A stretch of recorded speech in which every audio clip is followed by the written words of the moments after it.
Looking back here.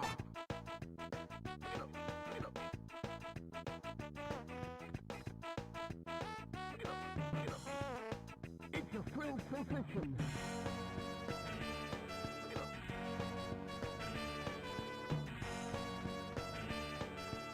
Let's get it on. What is man? Let's say, take home.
Hello!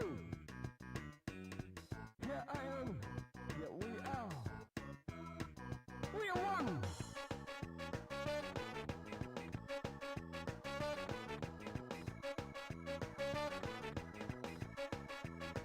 Everyone go for it!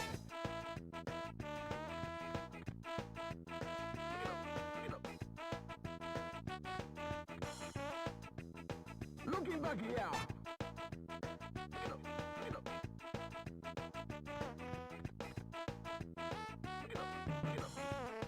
It's a thrill sensation.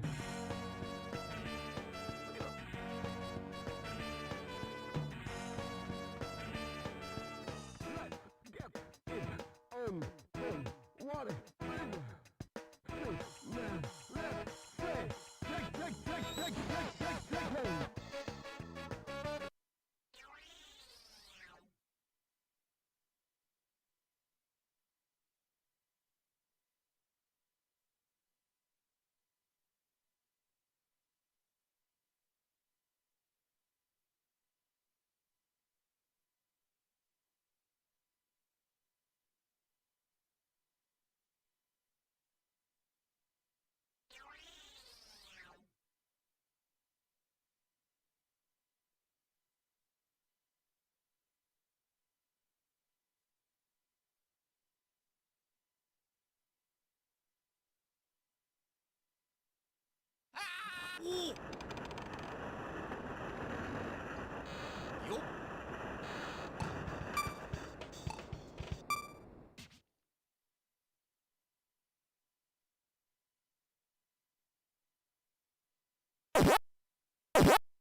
Main phase.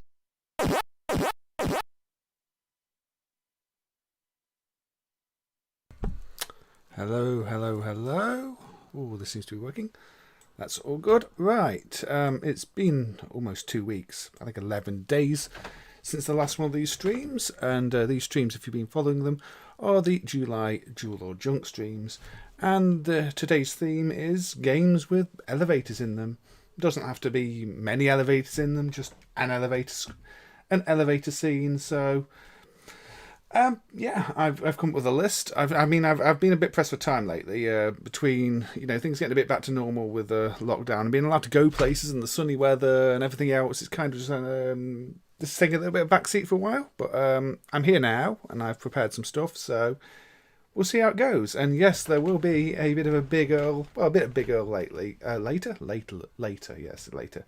Although I don't know if playing Big Earl or Toe Jam or who.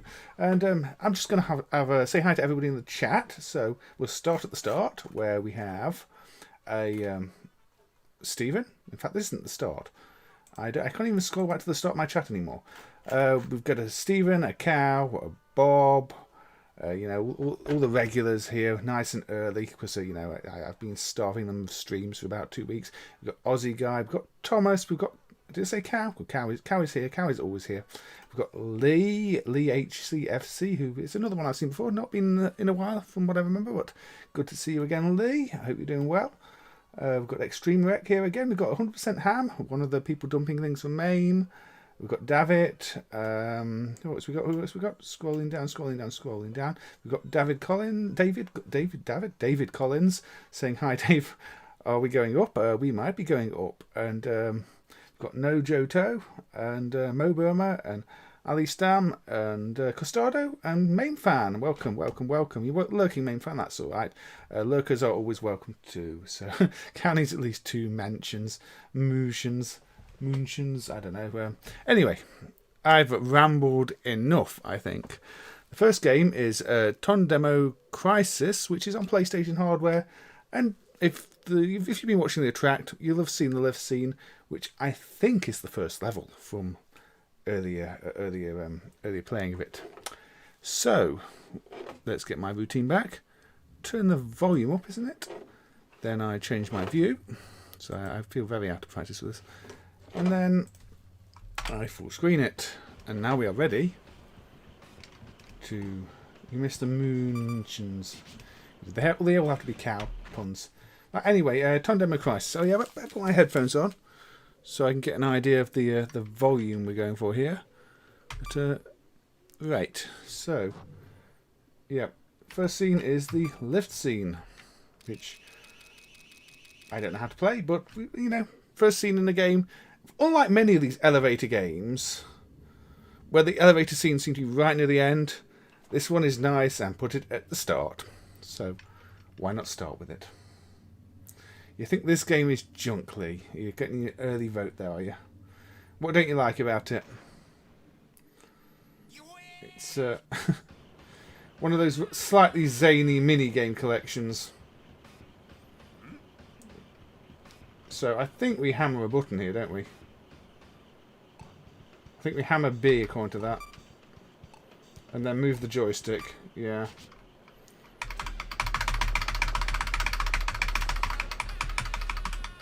See, if you get hit by the falling objects, then your meter goes. So you've got to hit the button and dodge out the way. Well, that happens. Did I pass? Or did I fail? Nope. Custodian links the sigil. We're getting this one already. We're getting conflicting views on this one already. I got squished by a fridge, and I think that means I failed. So, alright, I get to continue. Watch out the way of that. Hang on that. Oh, no, dodge too early. Oh, was that a magic lamp? I don't know what's falling on my head.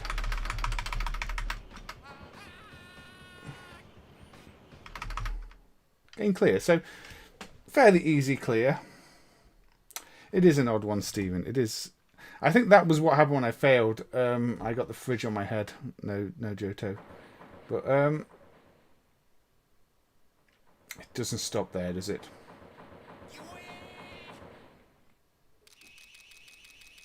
There we go. I don't know if there are other elevator scenes in this game, or if that's the only one, but I'm going to play a little bit more of this game anyway, just so you get an idea of the game.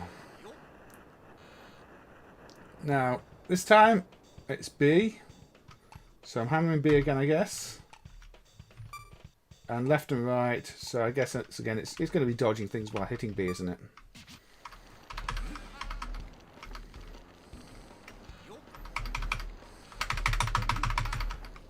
Or something. I'm not sure. Either way, this is a precarious position to be in. I don't know what I'm doing. So, I really should have not. I should have tried to work out the instructions, because at the moment I'm just failing.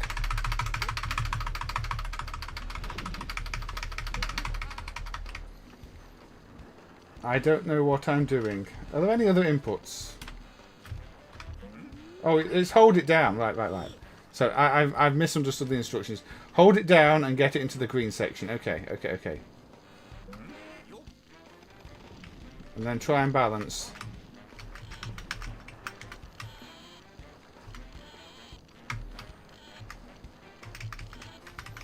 Do I go this way? Do I go this way? I don't know what I'm doing here. Or is this all I do? I can't hammer it that way. Hammer it this way.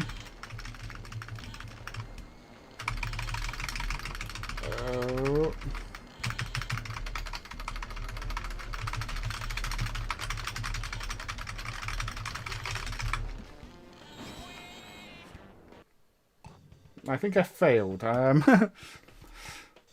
Yeah, this is all. This is a very Japanese game, the cartoony style. I guess it's a bit similar to those Salaryman games, isn't it? I don't know if this was localized as such, but unfortunately, if you can't read Japanese, it's quite difficult to know what to do on all the games. So as long as I get this in green, you can creep along quite okay.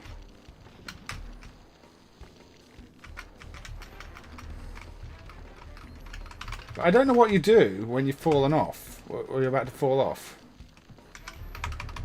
Because... Oh, okay. Oh, you get it back. You get it. Okay, you've got to get it back in the green. Okay. It's like Tony Hawk's. A slightly more dangerous version of Tony Hawk's. Well, I don't know. There's some quite dangerous levels in Tony Hawk's, aren't there? Yeah, it really much is the video game equivalent of a cartoon. Oh, get back in centre. Get back centre. Centre. No. But that's no. But yeah, if the meter at the top fills up, that's when you fail. And if you do it wrong, that's when the meter fills up. So, there we go. Got it a bit better. No.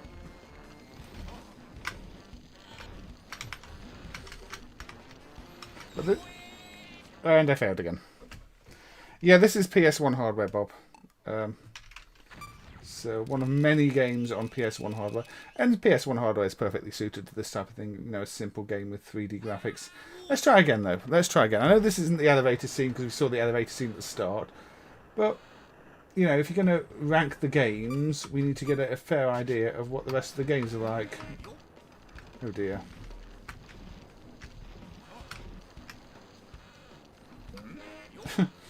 Unfortunately, that means not being terrible at them.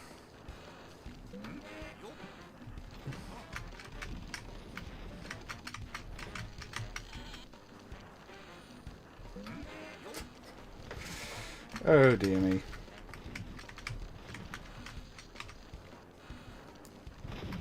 I think with blue you at least do go a bit further along, whereas if you get in the red zone you just fall off. Yeah, that's bad. That is bad. You see some Tex Avery influence. Come on, let's do this. No. Let's do this. I'm sure the second level shouldn't be challenging me this much.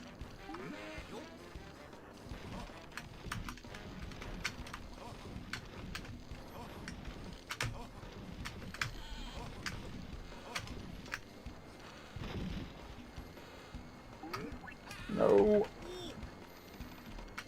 It's going to crash, isn't it? Oh yes, that's better.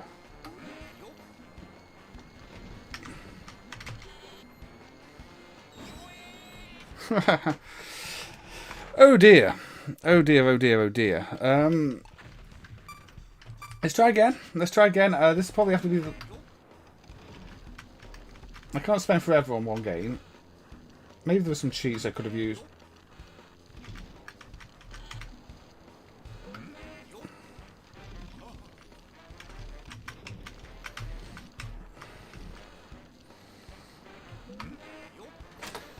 Almost. Yeah, I'm doing worse this time. The bar moves very quickly, is the thing.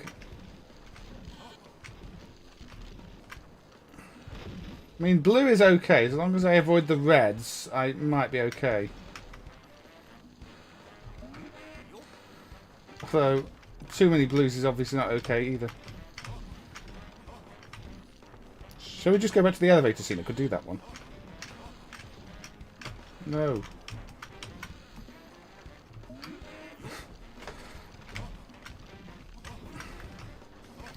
So, there are many mini-games in this. You've so far seen 2 of them.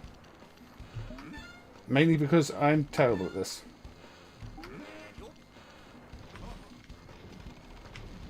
Now, this was requested on a previous stream. I can't remember who requested it. But I played it, checking it out as a request, and then I noticed that, you know, it had an elevator scene in. So it got pushed onto the, you know, the elevator skip list. Oh, come on. Right. Yes. Shall we try again? Shall we see if I can... Otherwise, I'm going to start to look for cheats or an easier difficulty option.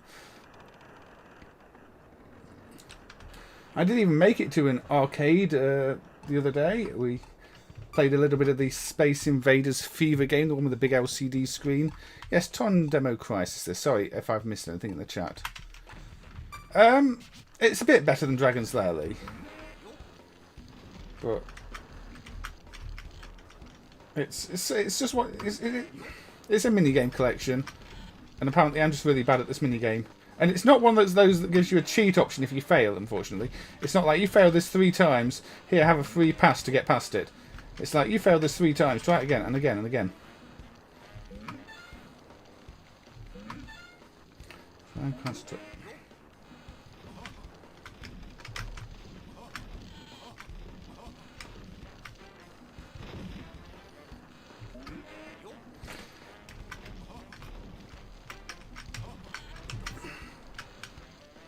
Come on, I can do this. No, I can't.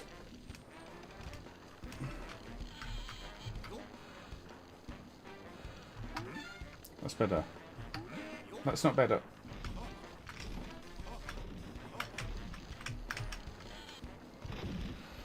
Running out of time.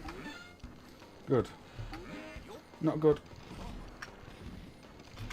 No. This part's really hard to get it centered as well. It's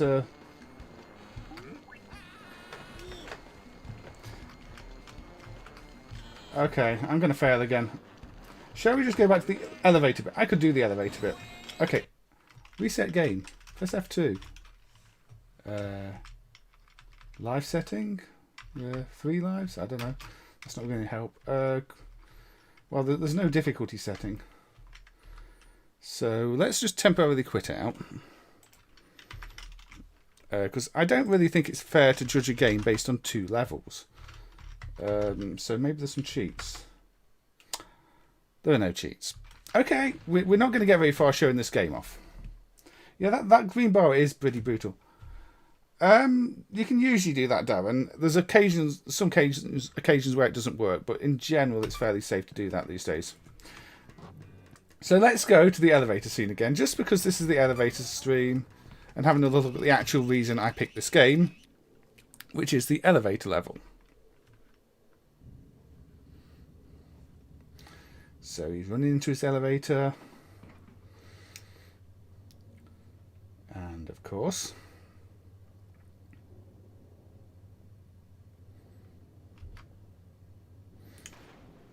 it fails.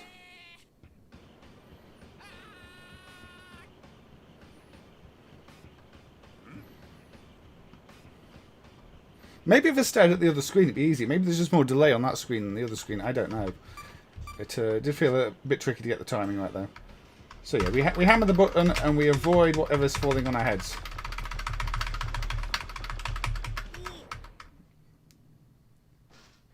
and then we get squashed by a fridge. I don't know if you can avoid getting squashed by the fridge, to be honest.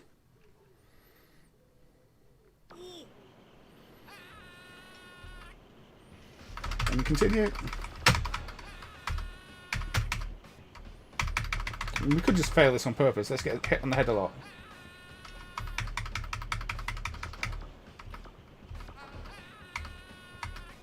I'm sure everybody's had nightmares where they've been in a lift that's been falling and falling and falling, plunging, you know, a couple of meters every second. They don't usually have a display that says just how close to the ground they are, but you know, 30, 20, 10, 9, oh.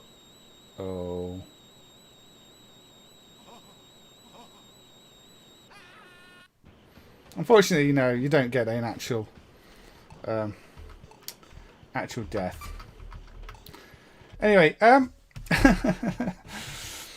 from me being terrible at this, no, I'm not saying this for a balancing on a flagpole stream, Thomas. There aren't enough games in that category. The gameplay might suck, but everything else is a duel, so you say duel, no Johto.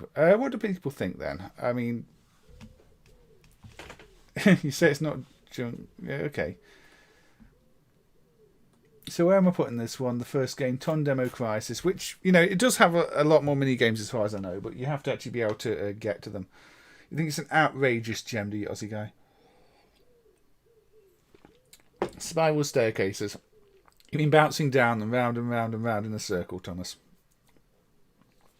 But yeah, I think that one's a duel just for style, and I don't mind those mini game collections, to be honest.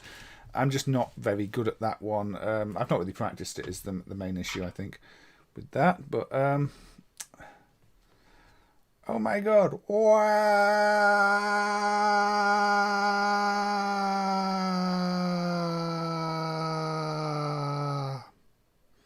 You think it's good, Darren? At least still thinks it's junk.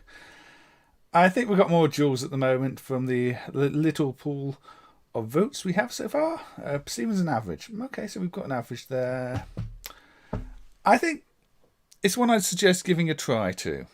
I think at the moment the duels are winning, and so I'm going to put that under duel. So Mo's another duel there. Mo Burma's another duel.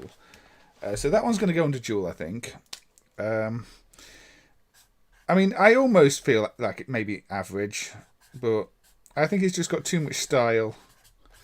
And it's one of those must-play once sort of outrageous games that you might hate it, but you've got to see it and experience it at least once. So I think, yeah, for the first game, Tondemo Crisis can take the first place in the duels, which have the up arrow, because, you know, why not? On the custom piece of paper. So, where next? Right. Here, let's go with one I'm not sure about. Right. Whoopie, Pipi and Bibis. Teki Paki hardware. This is one where the MCU for the sound was decapped by Capsoft. Previously, this set had no sound, but it used maybe it used the sound one from the other set. Now, before anybody asks, region Japan, nudity low, basically censored. We should be fine. Yes, because Toaplan did a game with nudes. Yes, indeed. But I believe we're okay. So this is the Japanese region, Whoopie. It's known as Pipi and Bibis outside of Japan. The title depends on the region dip switch, but we should be alright. Your kids played this endlessly when they were young. Did they have it on censoredly, or did you expose them to the naughty naughties? I don't know why Toaplan decided to make this. Toaplan made some unusual games in their time, to be honest. When they weren't making shooters, their output was variable. So yeah, basically, you've got this dig-dug-like mechanic for attacking the enemies with the pump. But all you're really doing in the game is going around accessing these computer terminals to plant bombs on them.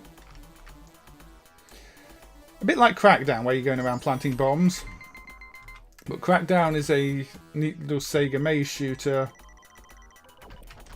This is a side-on. It's a side-on platform game, but the visuals are very Sega. I mean, it kind of reminds me of a mix of Bonanza Brothers and, say, Sonic. The checkerboard walls are, you know, very Green Hill Zone.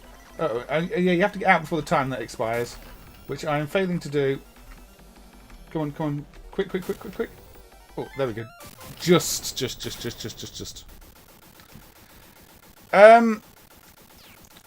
If you set the configuration switch to nudity high, it will have nudity. If you set it to low, it just has, you know, it's clothed, but not nude. I don't know about other regions. Now, I do notice the music is actually quite similar to Teki Paki with a dun dun dun dun dun dun dun. So I'm assuming it's the same composer, although the Teki Paki music is much better. But yeah, this one I did play. I think I played this first on probably Rain back in the day, and I don't even remember the nudity at the time. But obviously, it's a game known for the nudity. However, I do have the nudity turned off, as I said, so I can't stream nudity on YouTube. They don't like it. But yeah, the gameplay is very simple. You plant the bombs, and then you get to the exit. You just saw a hoof. Yeah, lots of games with nudity in. There's no real reason to have nudity in them. I guess if they just don't think there's enough of game, they think it's an extra selling point. I really don't know. It's like, the game's not good enough, so we've got to put nudity in so people actually want to play it. Because, I mean, it doesn't really tie heavily to any story. I'm just amazed by how similar the visual style is to, say, a mix of Sega games. If I saw a screenshot of this, I would go, oh, it's by Sega. It's a Sega game. But it's not. It's a Toaplan game. Also, I think the sound chip's the same as the Mega Drive, isn't it? Or similar. Can't remember now. Is it? 3812. I don't know. I can't remember. I know there was meant to be a port of Teki Paki for the Mega Drive that just never happened. Or it got cancelled. So, the Nanza Bibis mode. Yes, that's a potential name for this one. Fall off the screen. There you go. But it kind of wants to be Dig Dug, except you've not got to pump it in quite the same way. Yeah, let's get out of here. There we go.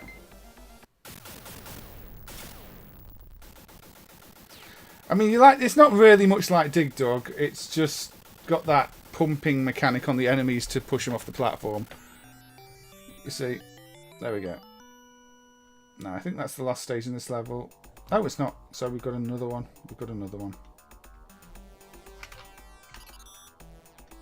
I should have left that one till the end, actually, because no, actually the other one's okay for the end. But you don't have direct control over the elevators. They move when they move.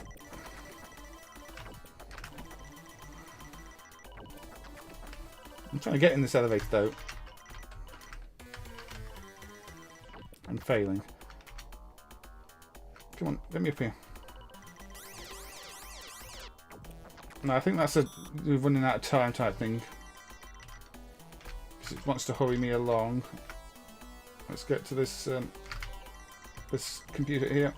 Now, the strategy is to obviously leave a computer somewhere near the exit for last, so you can get to the exit without having to go all around the map. But then you get trapped in places like this, and you don't really have an easy emergency way out. So it's a bit of a cheap game, I have to say.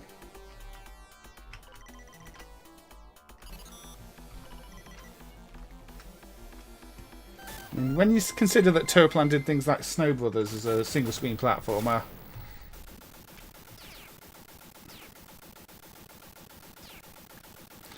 the composer, it's not. So is it not the same composer as Teki Paki then? That surprises me.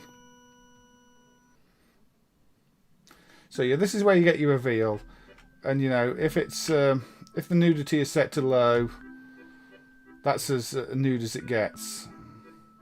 So you know, it is a family-friendly game as long as it's set to low nudity.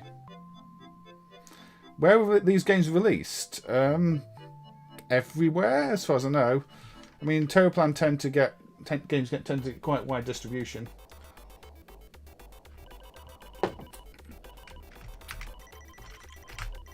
So now we have more mappy style with the trampolines, less elevators.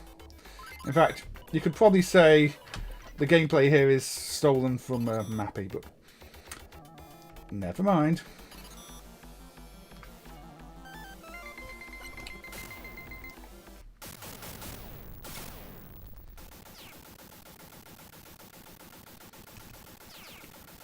Oh, look at that! Look at those shoes! Look at them! Look how exposed those heels are. But yeah, this isn't a lot of these adult games are for career.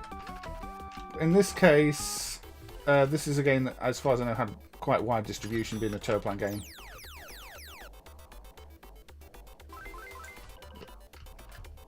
Unfortunately, unlike Mappy, you can't collide with the enemies even on the trampolines, which is kind of the whole point of the whole gameplay mechanic of Mappy, is that you can plan when you jump on the trampolines to avoid the enemies. And without being able to do that, it just feels a bit cheap. Yeah, you and your... I wouldn't say it was a variety game. Oh, no. Oh, there we go. Out the way. I dived out the way. I thought I was going to get caught again then. So that time's going to run out. Let's get out of here. Let's get out of here.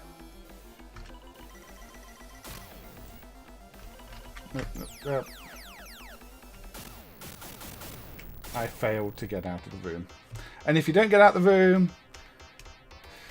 you fail the level, and that means you repeat the level.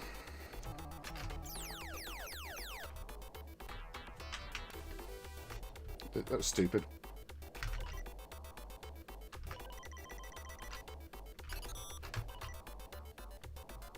But yeah, it's one of those where there is an absolute... You can die as many times as you want, but if you hit that fail condition of not getting out in time, then that is, you know... instant, you have to replay the level.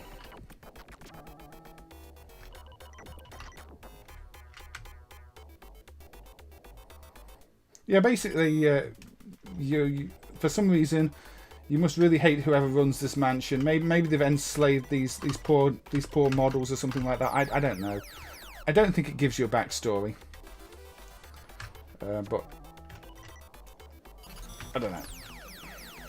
Oh, come on. No. And because I died, you get far less time to exit this level than you do the previous levels.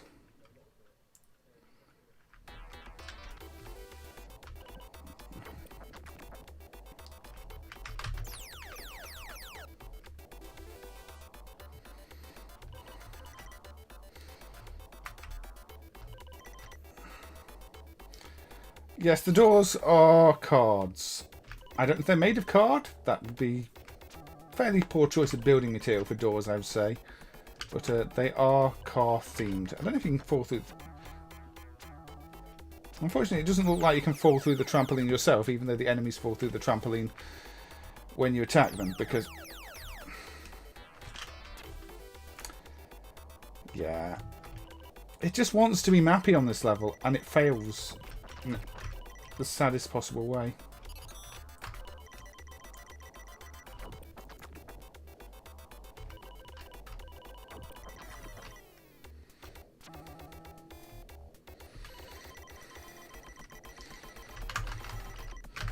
Look at them. I'm overwhelmed already. Can I go through the doors? No, the enemies go through the doors. I don't.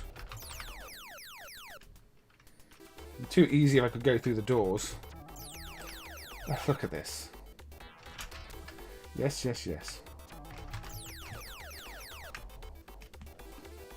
Now, can you guess how I feel about this game on our scale of things?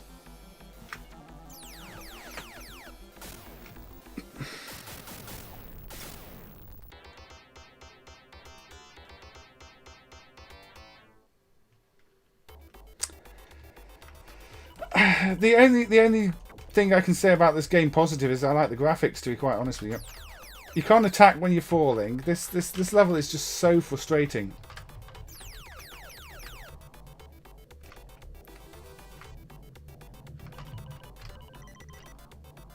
I have seen, you know, people clear the game before on YouTube. Although I didn't check if they were using cheats. I wouldn't blame them.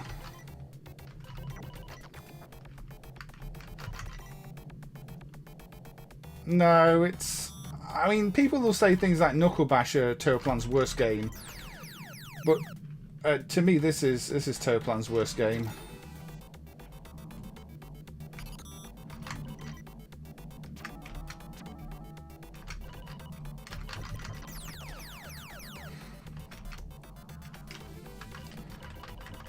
Okay, cool. I've got those out the way. Now, let's try and get out of here.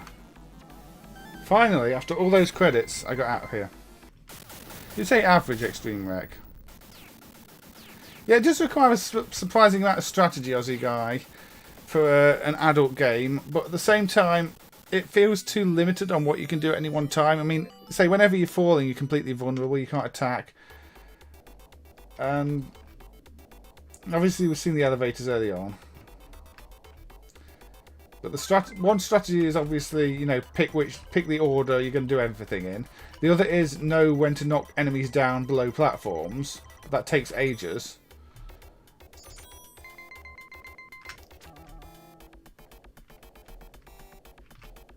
I mean, I don't know. And again, now I'm going to be in trouble because I've got loads of them down here. I mean, maybe you can get out of those situations. I don't know.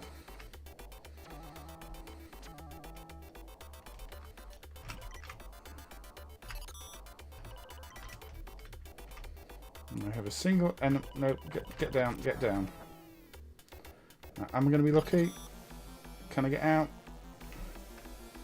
See, that level was actually easier. You think it's junk, Thomas?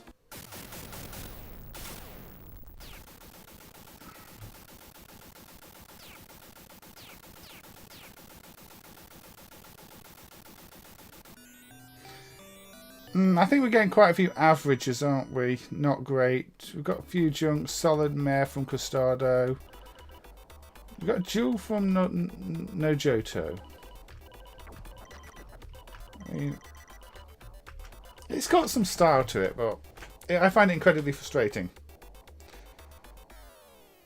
I like the bouncing cats. Anyway.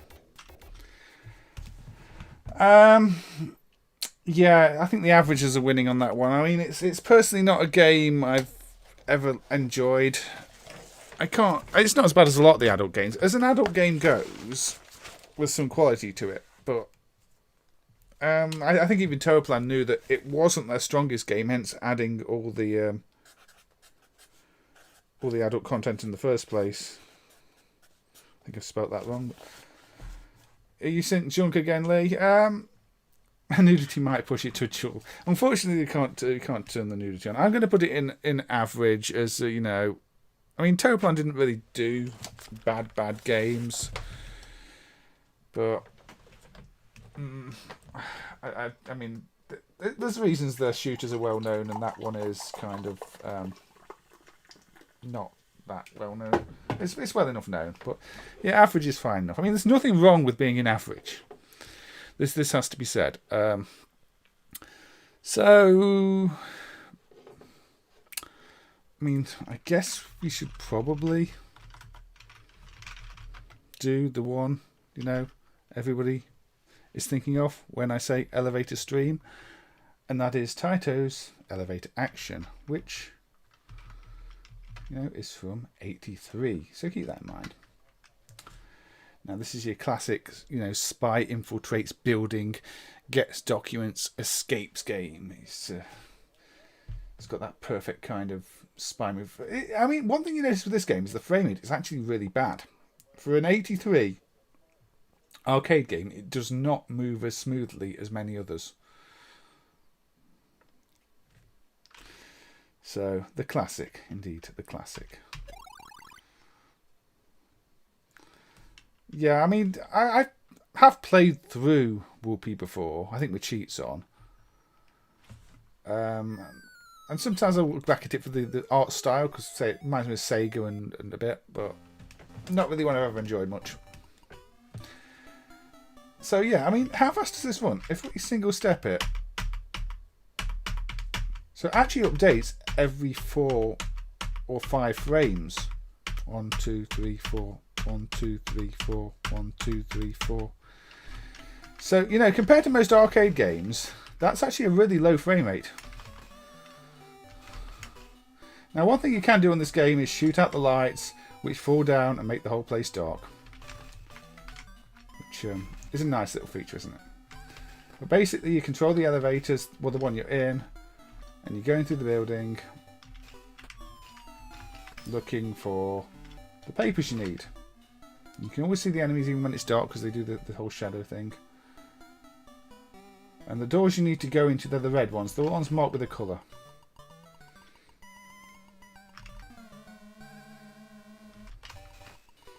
So let's go into this door and get the papers or whatever. Yeah, there we go, you see, carrying the papers out there.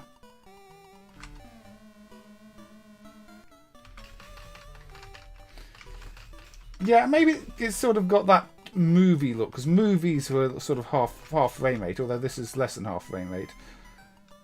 It doesn't need the frame rate, no, you're right. But you do notice it.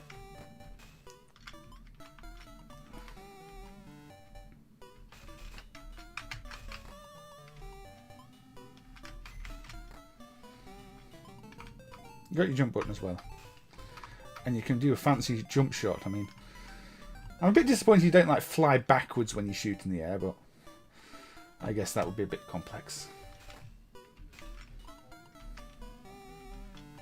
The door over there. Let's keep the left up. Now sometimes it can be a little bit tricky to get in the doors. You've got to position yourself on the marker on the ground. You can't just press up anywhere near the door. And if you don't know that, you will fail to go in the doors.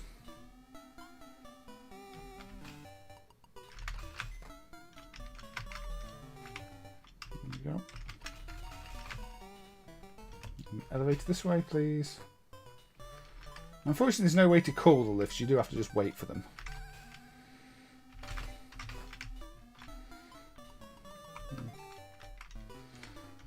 Now, unfortunately, I think as a high score game, there are quite a few cheap strategies in this where you can sort of stay on single stages and rack up high scores without trying to progress, which is a shame. I did notice in the past there were arguments on some of the high scores challenges and sites about this game where people were sort of exploiting the fact you could just not progress the game and get really high scores that way. But no, a lot of games had similar flaws, so you can't single this one out as a game that is broke. Oh dear. I shouldn't be dying on this level. This is the first level. This is easy level.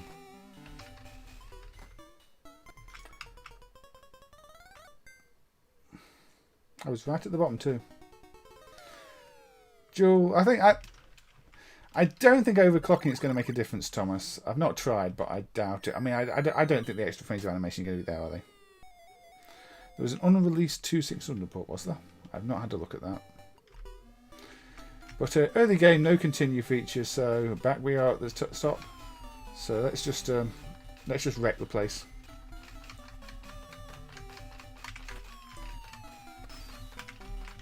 Does the Outfoxes have elevators in it?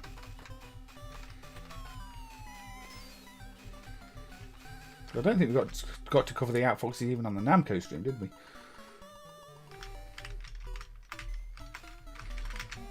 There we go. So sometimes it can be a bit tricky to position yourself to go up and down stairs and into the doors, but you get used to it. Or escalators in this case, aren't they? Oh yeah, are they escalators? There we go.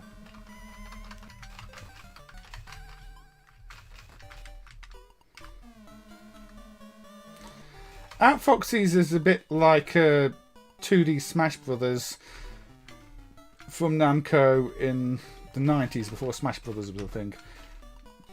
It's basically a chaotic arena fighter with some very zany characters, I'm trying to remember if any of the levels have elevators in. It's a very good game, actually, if you've not played the Outfoxies. Outfoxies is definitely a jewel, if we were to play that. But I don't know. It was one I was going to check if it had anything suitable in, but then never got around to.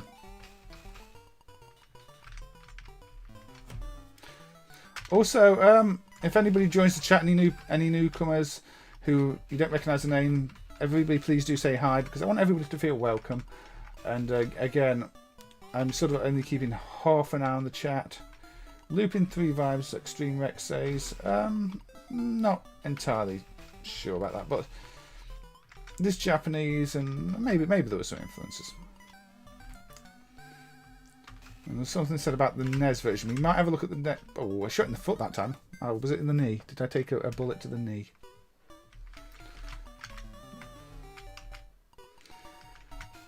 Now, I might look at the NES version of this in a bit.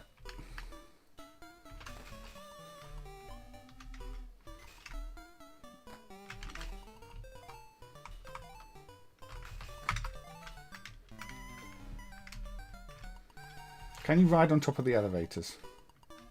Yes. You can also get squashed. I mean, I've not been doing that because I'm not intentionally trying to lose lives. But yes, you can ride the elevators. You can get squashed by the elevators. I mean, I might be bad at the games, but I'm trying to avoid, you know, doing obviously silly things like getting squashed by an elevator. There we go. I've escaped with the documents. I get a bit of a bonus of 1,000 points. And the decor in this building is slightly different.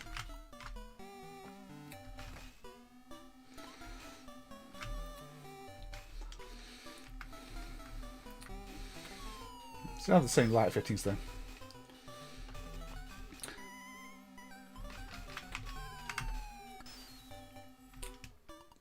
There's a wall there, so I can't go that way, so I have to go round, or not round, but the layouts do get more complex. The enemies, I think, get more aggressive. But the gameplay basically remains the same. Yep, you fell down. You see, the enemies can fall down and die too, as you saw there. I believe you can do the same. But again, I'm not really into, you know, diving off elevators. Not in real life, not in the game.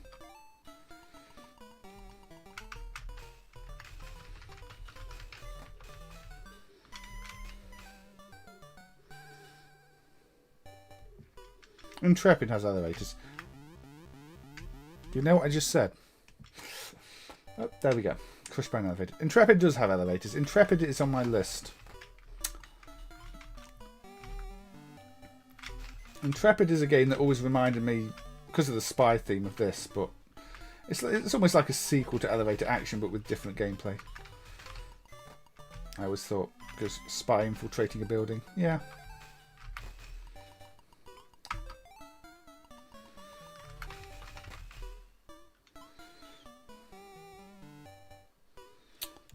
What am I doing? Sometimes I just forget to play the games. I get distracted and go, I meant to be playing a game. Oh.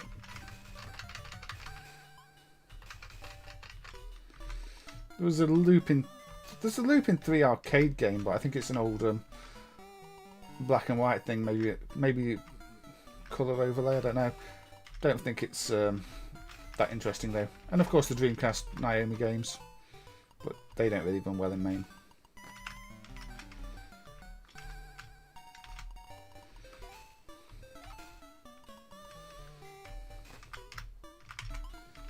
Come on, let's get down.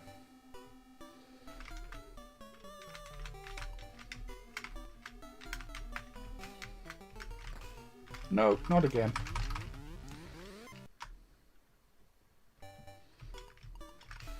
But yeah, if you get caught in that animation, I don't think you can get out once it starts.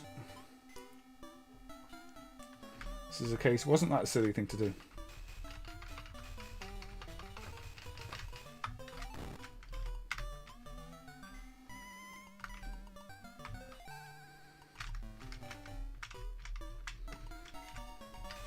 Yes, I demonstrated it entirely on purpose.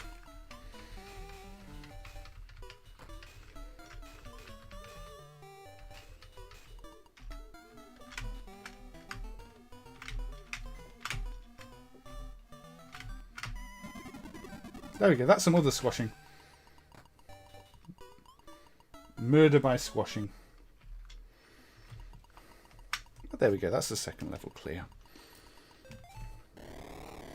Very small car.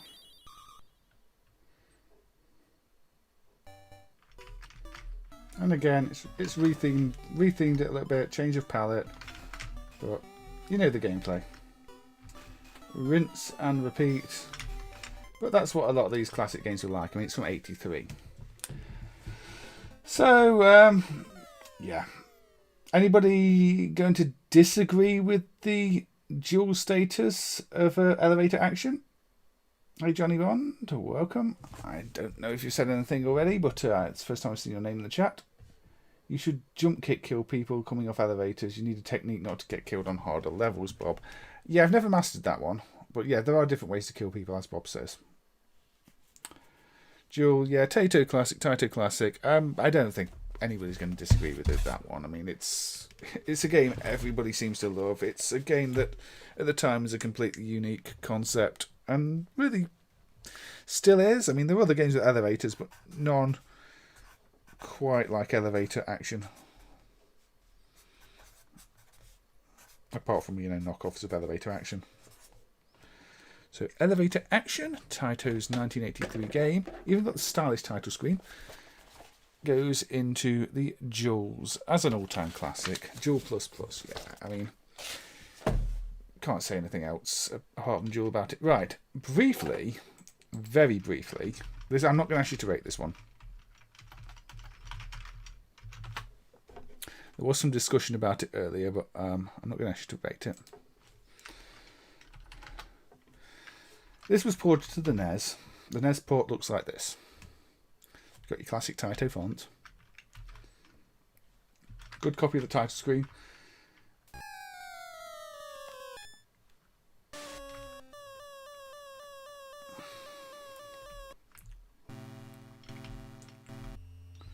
But yeah. I mean, this is, if you ask me, a good solid port of elevator action. Your gameplay's intact, you know, you're shooting out the lights, things intact, although the collisions on are a little bit iffy at times. But you can shoot out the lights. The gameplay's all here. The music sounds somewhat like the music's meant to sound. And your doors are marked in red so you know where they are. I mean, if you want a playable port of elevator action, the NES one is, I would say, a solid port. Now, the NES hardware is not similar at all to the arcade hardware, Lee. It's just a decent port. I mean, Sam, this is just as much a dual. If you know the arcade is a dual, then the NES port's a dual too. I don't think we need to rank it separately. I just wanted to show it because it will lead on to something else. But you know, it's got nice, simple graphics, but they work. I'm just going to complete the first building.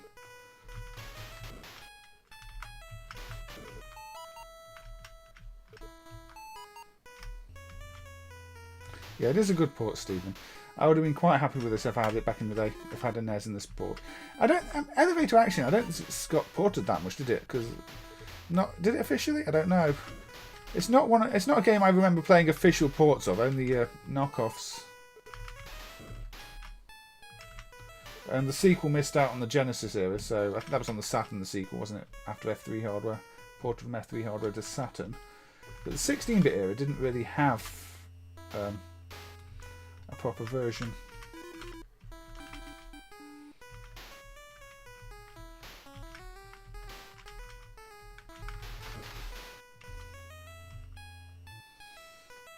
Let's keep going. You've got your floor numbers as well. That's a handy thing to have. You know how much further you've got to go down. So you can't control the lifts when you're on top of them. So you can take a ride, but you can't actually, you know, move them up and down. Oh dear. Hey Big Winner, welcome to the chat. I hope you're doing well. Was it you requested Tondemo Crisis? Because we did have a look at that one already. I didn't do very well on it. Because Tondemo Crisis did have an elevator scene. And I seem to... I think you requested it, or was it somebody else? But that was the first game we played. But let's get out of here. Come on. So yeah, let's get down to the basement. And there we go. So this port has, you know, what you'd expect from an arcade port. It's got all the elements intact. It looks good, it plays well.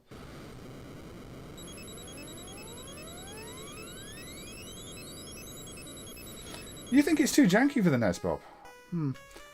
I think it, I personally think it's a decent port. Anyway. Now, I know how much you all love the plug and plays.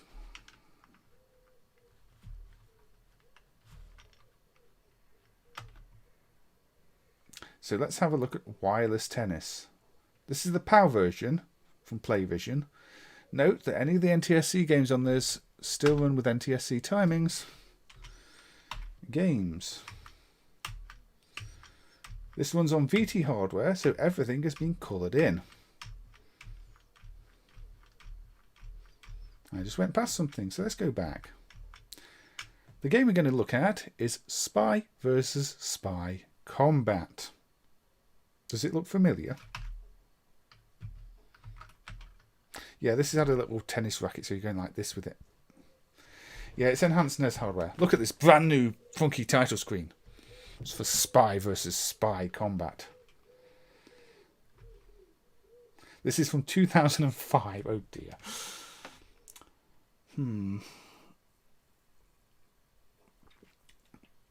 It looks like it's going to be Tetris with that animation.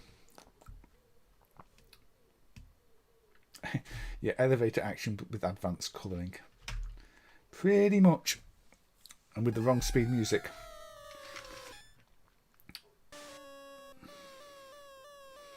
Now, you seem to look like Alex Kidd or something like that. I'm not sure. Now, note the ugly graphic distortion on the lift, because the lift was previously not coloured, so you couldn't see the tile animations. But now we have, yeah, we have coloured in elevator action. It's still the NES code, but it's been coloured in. Unfortunately, that also means the lights don't work. The mechanic of turning out the lights does not work, because that was a palette trick, which no longer works when there is no palette trick. So you can't actually turn the lights off. So they coloured it in, and they broke it. They broke some of the gameplay.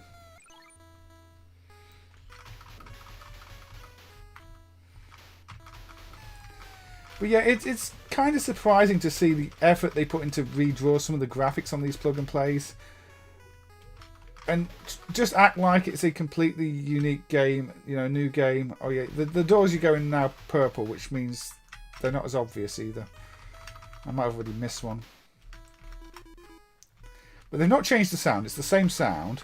It just plays a bit slowly because it's the NTSC thing running at PAL speeds.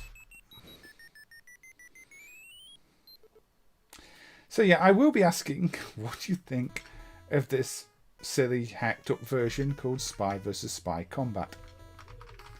Keeping in mind it is a hack of the NES game. And it is from 2005. You know, 2005. It's not the year before the Xbox 360 came out.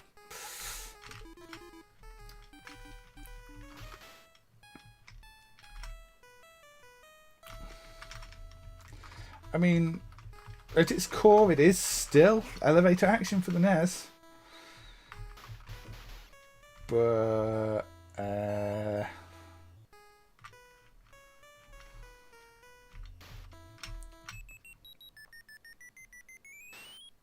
you think it's an average hack, Big Winner? Yeah, there were worse hacks. I mean, the Pac-Man hack, Eat Bean, crashes after like 2 levels because I don't think they coded the cutscene stuff properly. They hacked it properly. This one, I don't know if it crashes. I know I've played it enough.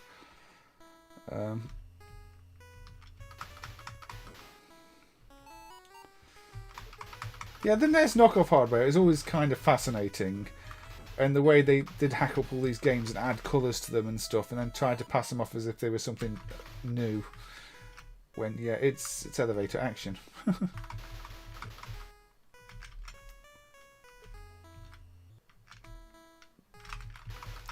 We won't talk about whatever happened there because I think that would just happen on the NES version too. Slightly dodgy collision. I wonder if the people who wrote the games back in the 80s thought that in the 2000s somebody would be hacking their games up and selling them on plug and plays with more colours. I can't imagine they would have done. They would have probably thought the port they did at the time would be long gone and forgotten. Not being, they can't go down on that one because it's already lower lifts at the bottom.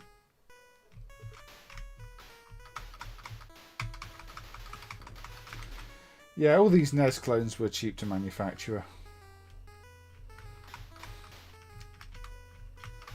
But, I thought it was showing this one off. I don't remember if the actual unit's marked as working in MAME or not. I think it might be, but for the tennis game, there were issues with the pausing when it should play sampled sound. And you have to fast forward a bit, but all the hacks seem to run.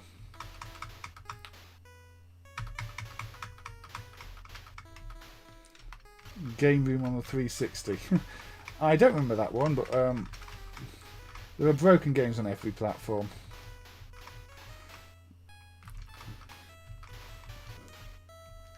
So let's get down here to my car, and there we go.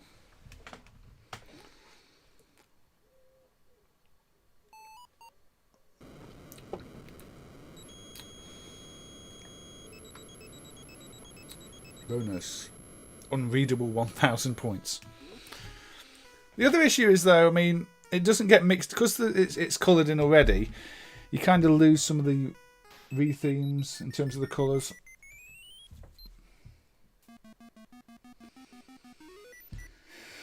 This one's VTO3, yeah. The newer NES hardware can do even more, but this one runs in the VT. It might be VT. Yeah, I think it's VTO3. Not VTO9 or anything. I'm not sure, Bob. They've been around for a while. They'd say the SH6578 was around from 1997. These VT ones are a bit newer. Anyway, this, I know, a Pac-Man crashes at the first cutscene. The Pac-Man hack, Eat Bean. I don't think elevator action crashes, the spy versus spy combat. Lee thinks it's junk. We've had average. We've had people say average hack, extreme wreck. Big Winner said average hack. Any other opinions? It's still a playable version of the game. Mediocre bootleg hack, just average from No Johto. Bob says junk.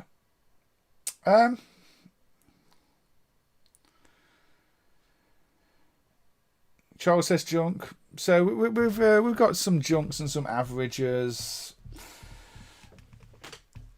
I would say average. It's the core game is good, and they've not ruined the gameplay too much, but it's not better than the original. I'd rather play a proper NES version, which would be a dual, but I think, yeah, I'm going to put that in average, I think. There are enough averages and a few junks, but it's somewhere between junk and average. It's definitely, if you're going to bootleg the game,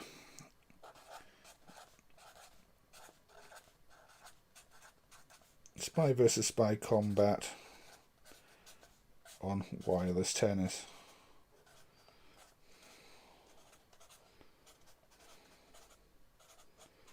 So yeah, let's junk for you. Oh, it might be getting pushed down to junk then. I don't know. For now, I'm putting average, but that is definitely one where I can see the opinion possibly being closer to junk. Yeah, because a few more junks have come in, but we have to keep the stream flowing, don't we? So I don't know. Now, we're 1 hour 5 minutes in. Right, this is where my lack of preparation... No, actually, let's not go there yet. Let's go with a classic first.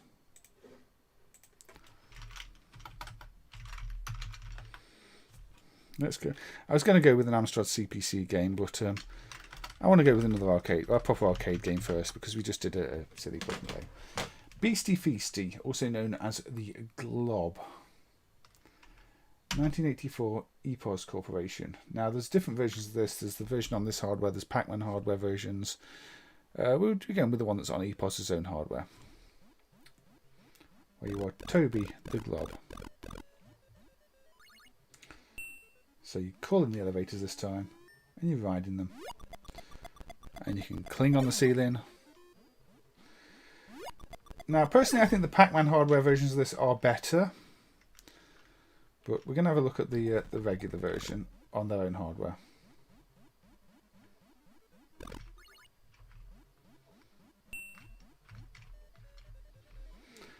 Yeah, I've seen those racing wheel ones.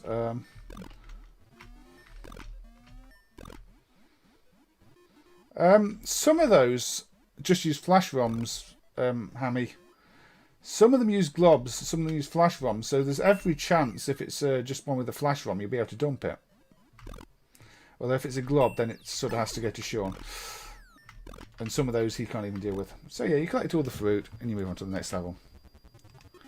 You've seen a I don't remember any computer ports of this, but I wouldn't rule it out.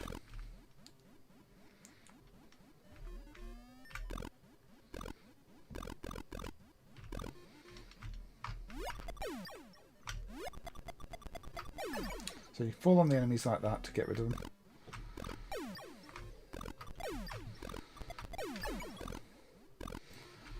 Now there's no call button on this lift, so you have to go up to the floor where there is a button to call it, if you want to call it. You can wrap around there, because there's no wall.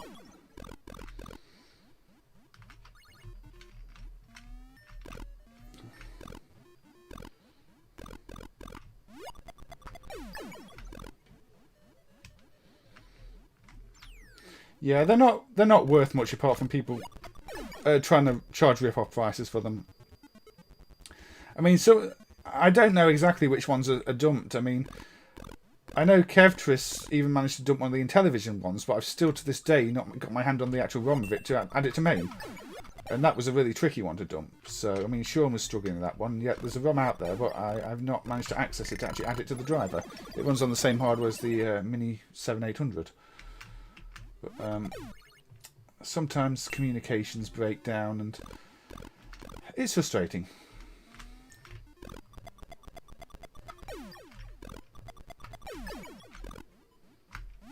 Bunny.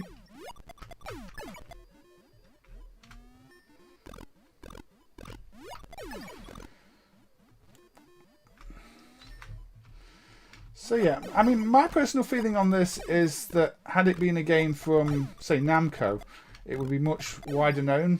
Because it's Epos Corporation, a really small developer, it tends to get overlooked.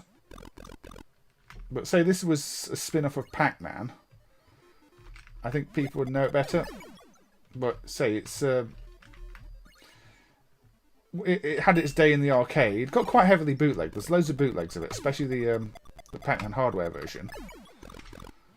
But because it's Epos and Epos are no longer around as far as I know, it doesn't really get re-released on any classic compilations of any platforms.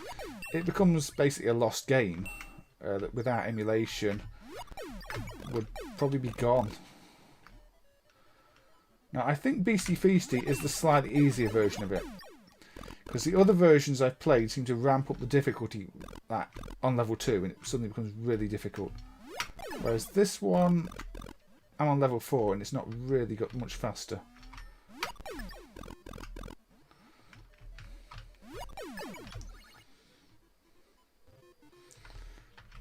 You think this one's junk? Yeah, I mean, I say I really like this game personally, but I can understand people not liking it. Now, the Epos hardware versions are a bit slower. This one looks like a Jewel from Extreme Wreck. Yeah, this has got that classic arcade gameplay to me. Your objective is clear. You're manoeuvring your way around the levels. You're collecting fruit. You're collecting what's in the level. and you're using the elevators to make your way around. Obviously, it mixes it with the different types of fruit. Gets a bit. It's got a bit faster now, and I died as a result.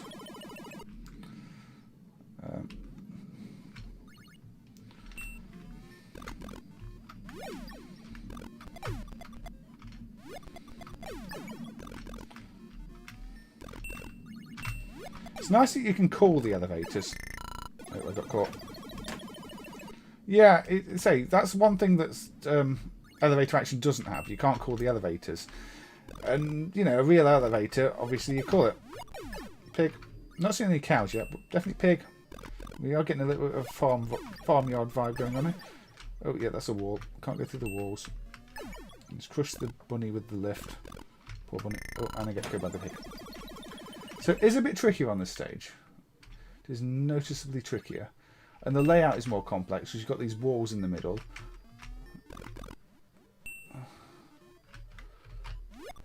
So I have to go... See, to get to that level, I have to go down here to get the lift from here.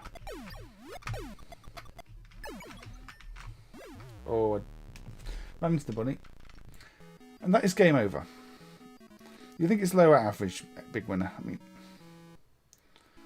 Wins on elevator... Does it win on a high score length? I mean, look, I can go... I can do a cow special here. And go... Moo. And there we go. I think the other high scores are invalid because you meant to reset the backup RAM. Continue feature.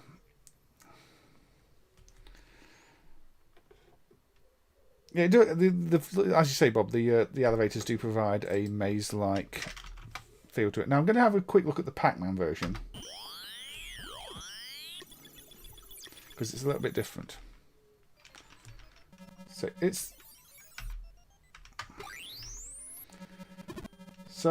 the same game but on different hardware. So, you know, the graphics are a little chunkier, the resolution's different, it looks different, and the sound's a bit different. So it is kind of interesting because the Epos hardware is sort of frame buffer type hardware, and Pac-Man hardware is obviously sprites and background tile map. So the fact that it exists as a conversion kit for Pac-Man 2 is one of those, you know, funny little trivia things. And it's also known as, say, the Glob. Yeah, I did have a look at on an earlier stream as well, Bob. Yes, I did. We've got slightly different level layouts too on this set.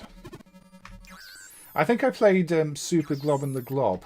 Super Glob is again a slightly modified version of it with, I think, different difficulty and level layouts. But I think this is the conversion set, whereas the Epos version on their own hardware is probably the primary version. Although there's a lot of people that argue that the Pac-Man hardware version is the better version.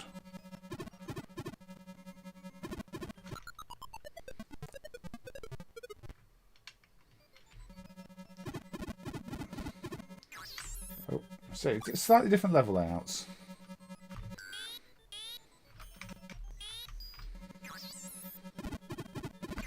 I don't think it's a bootleg Extreme Rec. I think it's an official conversion. I think they just released it for different hardware types.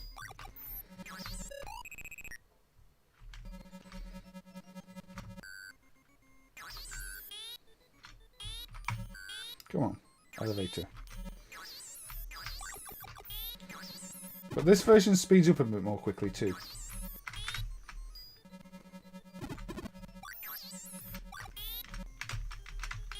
Crush you. And got caught. Yeah, it is fun. It's if anybody remembers MUDX, which was a project to retheme games with, you know, modern graphics. Not like the NES ones. They did Donkey Kong and Pac-Man and a few others. This is one I actually really wanted to see get a retheme with updated graphics because it's a game at the time, you know, late 90s, early 2000s. They actually played quite a lot in MAME. It was a favourite. We've got Mob, not Bob in the name. No, this might have been after they made their own hardware. I don't know. Their own hardware, making your own hardware is expensive. and their hardware doesn't seem very reliable, which is why it's quite rare these days. So selling Pac-Man conversion kits probably made more sense financially. But anyway, how do people feel about Beastie Feastie, also known as the Glob? I mean, say to me that one is a dual one, and big win is lower average on it. Hidden gem from Bob, so dual from Bob, dual from Extreme Rec, dual from Lee, dual from Aussie Guy, dual from Mo. Yeah, I think that is definitely a dual one. Yeah, Magic Electronics did a lot of conversion kits, didn't they? Distribution of Aussie Guy. A lot of these CVS things as well, I believe. Or was it? No, not CVS. Chicago. I don't know. Begins with S. Sorry, I can't remember the name.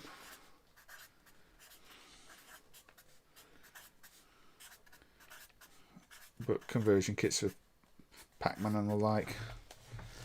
Jewel from Thomas. Yes. Yeah, you don't know that game? It's a good game. I'm surprised you've not encountered any bootleg boards, Hammy. There's quite a heavily bootleg game. I think the Pac-Man conversion got bootlegged, and some of the bootlegs have their own protection and all sorts. But anyway, yes. Right, now I will go for an Amstrad CPC game that I haven't pre-tested, so I can't do Mission Elevator for the CPC. Was that what it's called? Because that doesn't work. But I do know a game which has an elevator central to the level design. Because it's a game I played an absolute ton of back in the day.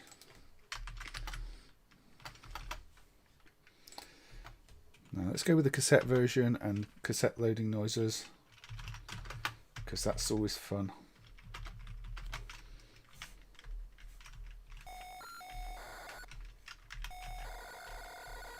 So, Dynamite down. Sorry about the noise. Some of the bootlegs might be jammer, Hammy. Come on. Sorry about loading noises, but here we go. Go. 1985. 1985.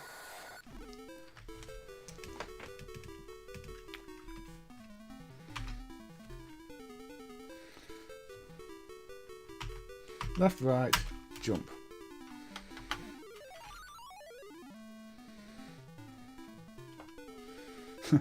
Yes, like a dial-up modem. Yes, it was, wasn't it?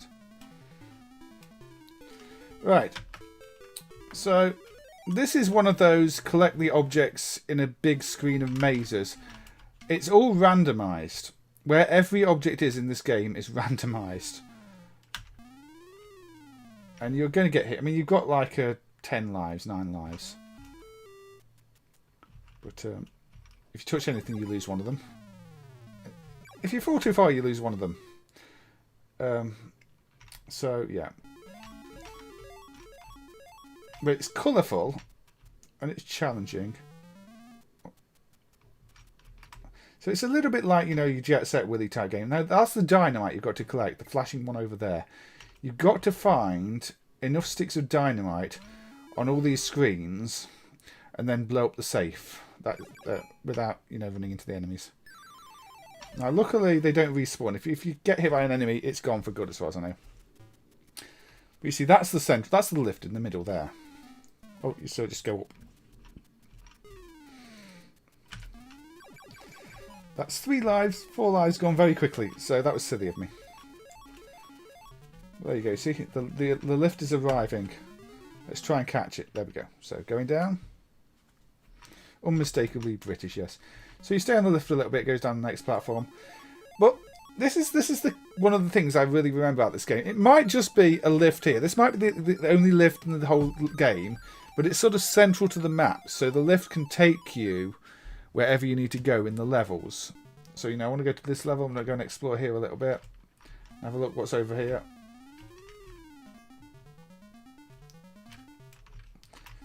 But there's sort of infinite replayability with this too, because everything's always in a different place. I think you have to fall down to get that. You got your lasers. Of course, I'm gonna lose the energy when I fall down here because. Oh dear. And then I get zapped. 9 screen visited. And sometimes the challenge of these games, you make your own challenge. I mean, I'm never going to complete this as a kid. But you see, 9 screens visited is a lot. See, I know there's Dynamite down there now if I want to go and get it and actually play the game properly. Oh yeah, the trampolines make you jump longer, which is not always helpful. Yeah, the Amstrad games that are done in mode 0 are very colourful. The ones that are done properly. And this is one of them. This is one of those games that if you had an Amstrad, it was good to show off. I mean, it's sort of the most colourful of the home systems. Oh, we've got a Evie subscribing. Hello, Evie. Are you around to say hi in the chat? Evie would be, you know, my fiance, because she did ask me to marry her the other day. So if she's around, it'd be nicer to say hi. So, are you around, Evie? Or are you just subscribing? Well, there's some Dynamite up there too. I think you have to actually successfully get all the way across the other part to actually get to that though, because you can't. I don't think you can jump up and go at an angle. But yeah, all these wacky enemy designs, and again, it's very Jet Set Willy influenced. Not around, Evie. Okay, if you drop in the chat in a bit, I will say hi to you in the chat. Yes, she proposed to me, MAME fan, so this is one of the things that's been keeping me a little bit busy these days. So, thank you everybody. Thank you everybody. It's there we go. Get the test tube. That's it. That's a single extra life. I'm not sure that was worth it. Oh dear.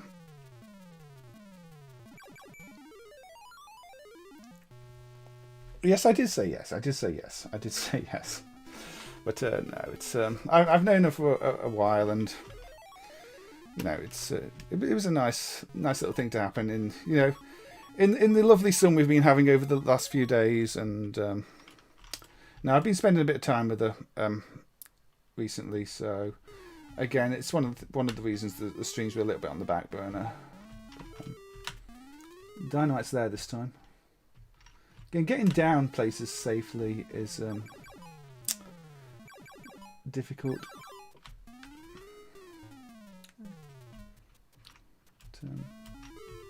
But there's loads of rooms. Each room's got character. I mean, different enemy types. I don't know which system this started on because it did say conversion on the loading screen. So maybe it was a C64 game at first or something. The Spectrum version is not very colourful, so I doubt that was the original.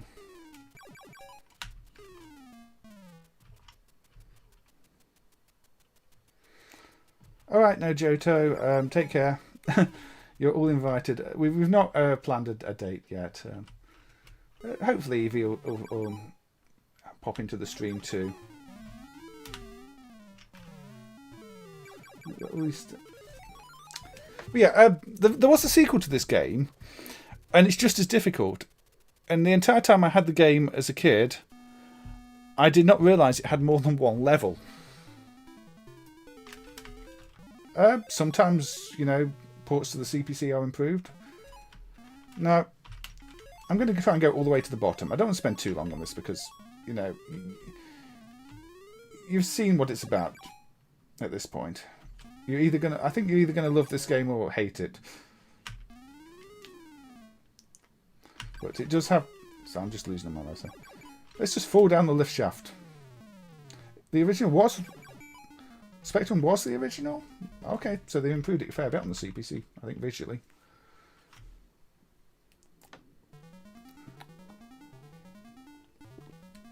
Well, then, when they brought it to the CPC, they did a very good job of improving it, because the Spectrum version is kind of drab by comparison. You know, let's just go all the way to the bottom. This game has a toilet in it. I have to remember that if I do a toilet stream. You know, you got this colour cycling, flashing effects there that were very fancy. The those things there that are flashing teleport you somewhere else. But yeah, so this is one I grew up with, and I've got 1 point. Yeah, I'm not playing too well, and you're right, my energy's going down. Yeah, if you don't collect food often enough, your energy will go down, which obviously is a bad thing. So there you go. Restore my energy. I've got some points for doing it. I'm just getting to the bottom. You see the spidery things, and there you go. Oh, there's even some dynamite down here at the bottom. So there's like a boat that goes along the bottom too. There it is. There it is. So you can fall on that. Yeah, I do have to walk along with it. But, you know, if you want to get the dynamite that's along the bottom, you have to do this. Now, I don't know how anybody is expected to complete this game. I mean, I'm going to lose a life there. But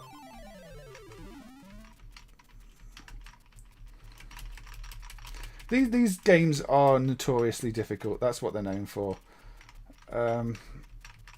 For me, the challenge was just seeing how far you get, how many screens I could visit. Which, again, I think is why it tells you how many screens you've visited. But it's like, it really does conjure up that feeling of being in a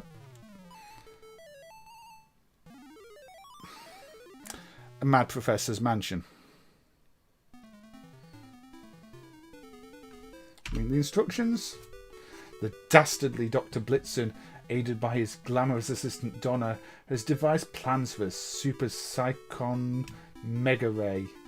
Their adversary and our only hero, top agent Dynamite Dan, has been assigned to thwart their scheme for world domination by stealing the plans in an audacious swoop on the Doctor's remote clifftop retreat. Sorry. There you go. You see, it's got a basic story. But basically, we're stealing his plans. 8 sticks of dynamite. So I found like 1 stick of dynamite in any one of those. I collected like 1. You've got to collect 8 sticks of dynamite and take them to the safe. I have not played Aliens yet. No, Carlo. Hey, anyway, and welcome. Yeah, you've got 2 keys. But anyway. What do we think of Dynamite Dan for the CPC? It's difficult. It's very difficult. Big one is lower average. I don't think you've missed anything, Stephen. I mean, the game so far: Tondemo Crisis, Elevator Action, Beastie Feastie, Whoopie, Spy vs Spy Combat on the Wireless Tennis. Average. It's got some plenty of averages. Okay. Pants, Jewel. Average. Jewel for sheer Britishness. Junk from Extreme Rec. I guess I can see if you didn't grow up with it, it's going to be quite average, isn't it? I mean, I love it, but yeah, I think averages are winning the day here. Okay. It is very British. I'll put it in average. I mean, I don't want to put it in average, but I'll put it in average. So, Dynamite Dan.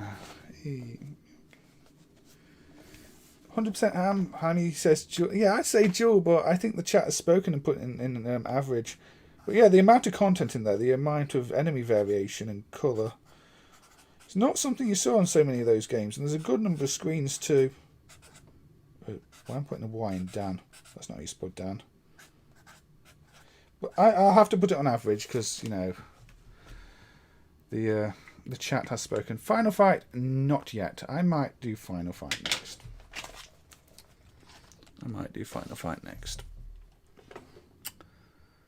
Yeah, I'll do Final Fight next. That makes sense.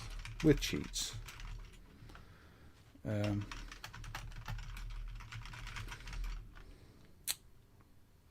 Final Fight Arcade.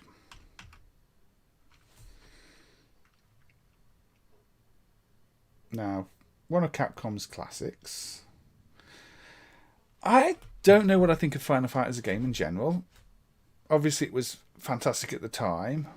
Oh, hey, V. Oh, you're just home from work. Did it go all right in the end? I hope so. And if it didn't, we can talk later. I know you were struggling a little bit earlier, but I hope it improved for you, and thank you for dropping by the stream. It's always good to see you, and I did mention you know, the proposal to everybody in the chat who has said you know, congratulations if you scroll up a little bit. So it's good to see you, and you know, I hope you're doing well. So there we go. All right, this is Final Fight. This is Final Fight. So hey, love you. So I'll talk to you later. Okay, and if you want to join in the conversation, you know, feel free. I mean, I know you're not going to know much about some of these old games, but if you want to, I'll always show them to you. You know. Anyway, yeah, Final Fight. Shall we cut it up? And I mean, I think, you know, Final Fight. It's one of those genre-defining. Do not replace the fight with the lap. And unfortunately, in this case, yes, the lap. It's not final lap fight either, because that would be a bit different. Anyway, you get the idea. You walk along, you beat people up, and you're cleaning the street of all these thugs and picking up food out of the trash, because that's what apparently gives you health.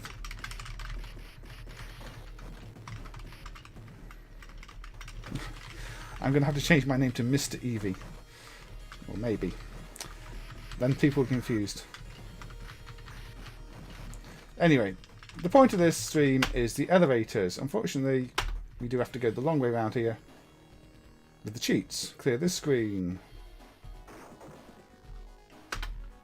Now, one thing that was discovered about this game recently is, apart from the bosses, even if you're playing it normally, you can time out all the enemies.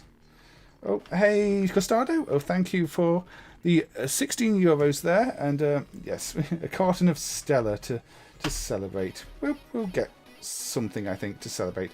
We did go out for a bit of food the other day, but currently operating on a bit of a budget, unfortunately. But, yes, we will get something to celebrate. Thank you. And that should pop up with the Berserk speech in a bit, because there we go.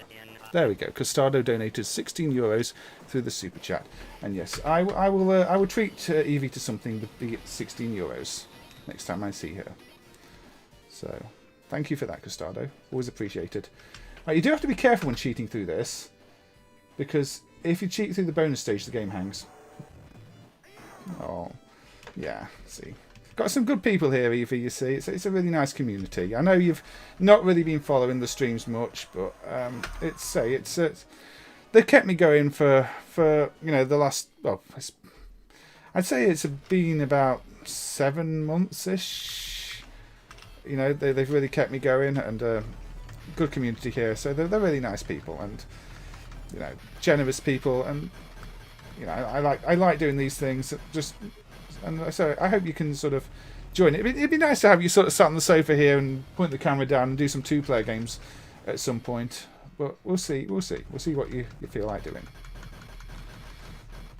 But yeah, don't try and use the cheat to skip the bonus scenes, because it will just break the game. So, okay. Anyway. Now we can start cheating again. Also, don't skip. If you skip the lift scene with the cheat, you glitch the game quite badly too. So we can skip these. Yeah, it's good. It's nice to have that. You know, I when I started doing these streams, I really thought nobody would be following, nobody would be watching. So, you know, the fact that we get sometimes 30, 40, 50 even people on some of them is really good. And so I'm just really surprised, because I mean, you saw me when I was starting out and how nervous I was trying to do anything and record them, and you know, the little support you gave me in the early days really helped. It kept me interested in doing these things. So you know, I want to thank you for that too, Eevee. You know, because otherwise I would have probably given up quite early on. Anyway, that's not the lift stage. We can just clear some. Yeah, a two-player stream would be quite good to do if we can organise it, Bob. There's plenty of two-player games, because quite often with these games I'm thinking, well, this would be a good game with 2 players. And when it's only me, it doesn't work. Oh, look, we're walking in the air because we're cheating at the end of the level. Well, on the real hardware, you can't just poke random values into RAM, Mr. Midas. That's a main thing. Cheats are always liable to break games. Here we go. Here's the elevator scene. This is the elevator stream. So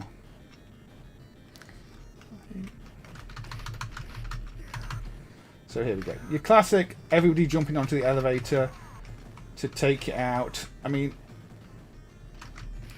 people from ladders jumping up, just all over the place. But these are so many fighting games ended up with elevator scenes. I don't know if it's a direct result of them looking at the fact Final Fight had an elevator scene and going, well, we've got to have an elevator scene too, or if it's just a cheap way to do a level because you don't really need much in the way of background. You just got a scrolling, repeating background and a platform, and throw enemies on as a cheap way to eat through people's money. But these elevator scenes did become quite common.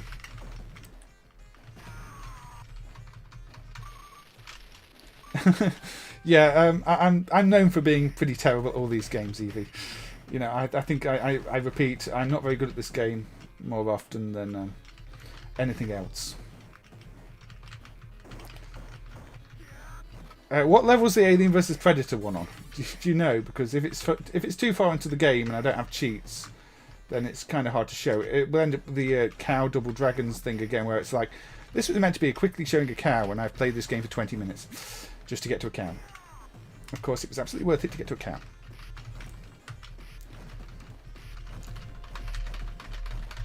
No. Within the first 10 minutes. Alright. I might have to have a look at that then, Alien vs Predator. Because Alien vs Predator, definitely a game everybody likes. Say, I was told the Alien game has an elevator scene too, the regular one. But again, I don't know when it appears in the game.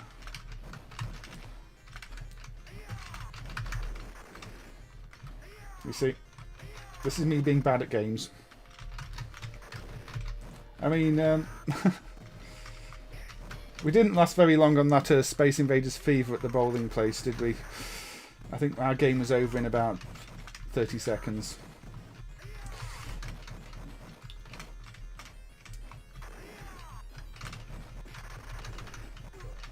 There we go.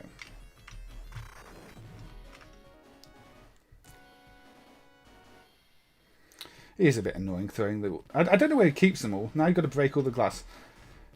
But to be fair, this is quite far in the game and I've skipped all the levels. You've got a bonus stage just breaking all the glass. Yeah. Now, in terms of mechanics, there's no dash or anything like this in this. If you try and double tap to dash, you just do that. It's quite a stiff game. It is an early beat 'em up. It doesn't have a lot of the features that the later ones would have. But I guess you have to review it. You can let that message through. Yeah, unfortunately, the unlimited quarters and continues does take away the challenge on it. But anyway, that was the elevator scene in Final Fight. I mean, to me, Final Fight, I don't think anyone's going to agree, but I personally put an average because I think it's been done better before.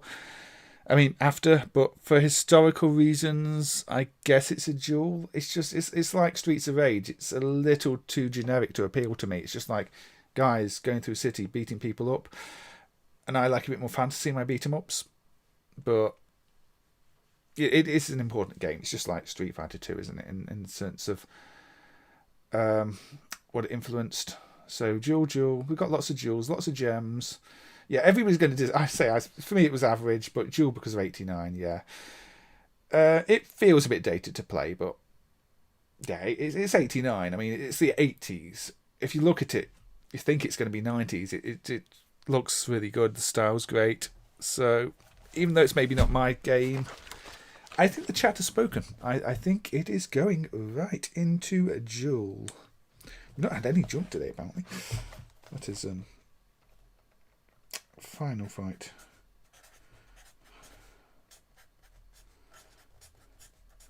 Final Fight goes in the list of duels. Yeah, Custado. Big Winner's average. I've got somebody who agrees with me with Big Winner. But there we go. Final Fight goes into average. Alright, I'm going to be using cheats on the next one too.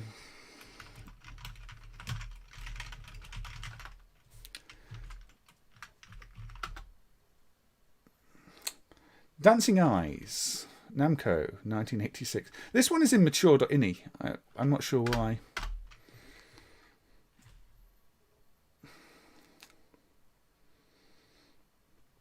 But it was originally called Street Fighter 89. Indeed, I've heard that before, Aussie guy. So, Dancing Eyes is kind of a cross between Amidar and Gao's Panic, and a little bit like Namco's Tinkle Pit. And yeah, you're going around the girls, undressing them. And lots of things themed around Namco games. You can see she's wearing a Soul Edge t-shirt there. Apparently this was going to get a reboot on the PlayStation or something, but due to the nature of the game, the fact you're undressing people, it got cancelled. We're going to get a modern version, which is a shame that it got cancelled because it's actually quite a nice concept. Oh. Anyway. Let's coin it up and play it. Yeah, it's a Namco game, so there's always that hidden Namco quality. Let's start by trying to play it properly.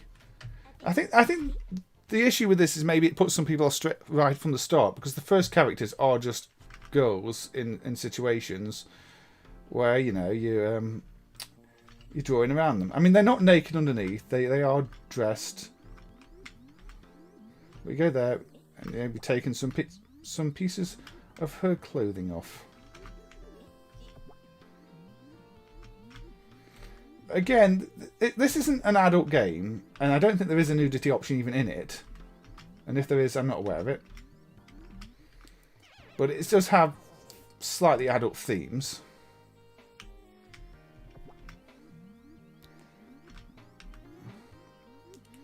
But yeah, you're drawing your line, and anyway, it's a little bit. You do get a little bit of like motion sickness because of the way the camera is moving around all the time on this. But yes, you hate the sexist nature, so it's junk. Yeah, it's not aged well in that sense. It's yeah, it probably would be a little tone deaf to re-release it these days, maybe. I mean, I think of all the type of games where you're undressing somebody. It's a bit more classy. Anyway, cheat. What do you want? Finish stage now. That'll do. So there we go. This would happen if you finish the stage. Now I guess it's called Dancing Eyes because when you complete the stage, you get a little dance routine or a little movement routine. And I still think they shouldn't have started with these levels, because these levels are, just say, they're a little bit sexist. Could be the new Activision Blizzard title. Ooh, low blow there, Costado, but deserved. Yeah, zoom, join around. Right, so where are we going now? Right, so I think this level is doesn't matter. So let's go with this. So now you're covered in leaves. So let's just finish this one. See, this is, no nude. This one's got. This is more dancing, less suggestive. You've got this sort of almost Alice in Wonderland with the mushrooms. Anyway, where do we go from here? Well, you see that one? It says milk.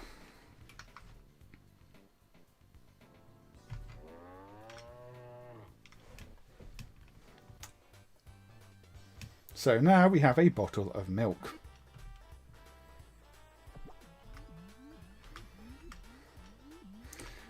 And suddenly the game is quite different.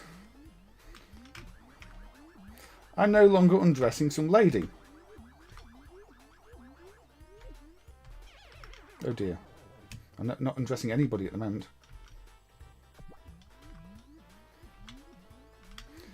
Anyway. Where's Cow? Where's Cow when Cow needs to be here? You see, inside the milk carton is a cow. Now, I'm sure all cows come in cartons. That's just how cows are born, isn't it? I'm not sure about the pictures in the background. You've got some very muscly man in the background.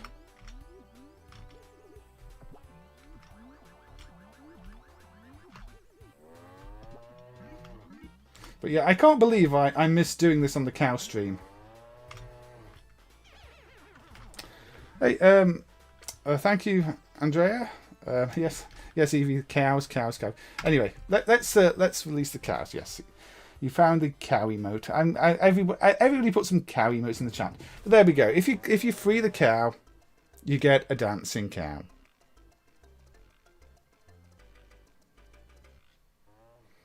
See, I think this should have been the first level. It's much better than stripping girls, isn't it? Dancing cows.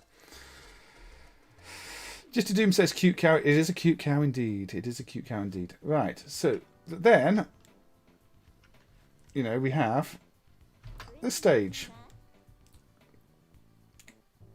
which is an elevator. So this is how I've tied this to elevators.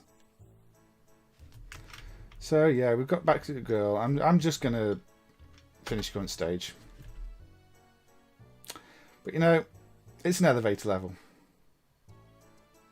This is the only way in which I'm tying dancing eyes to an elevator.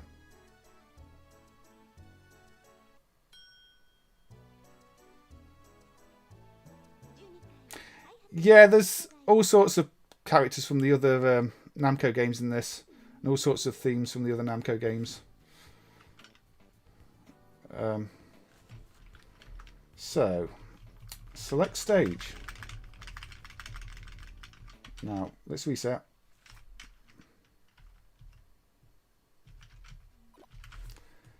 Because there is a bonus here. Let's go right to the end.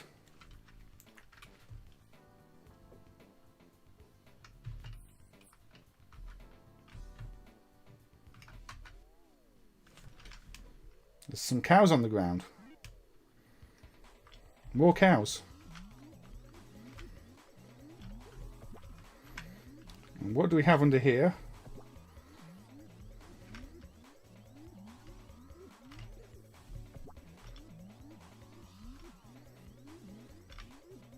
We have this rather cow-like alien.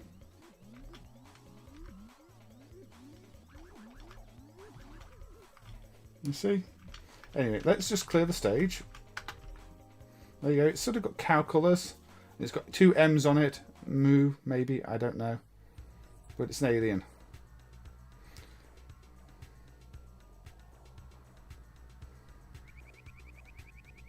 You don't think the chat stuff overview makes it to the video chat. But there you go. It's a cow abduction scene.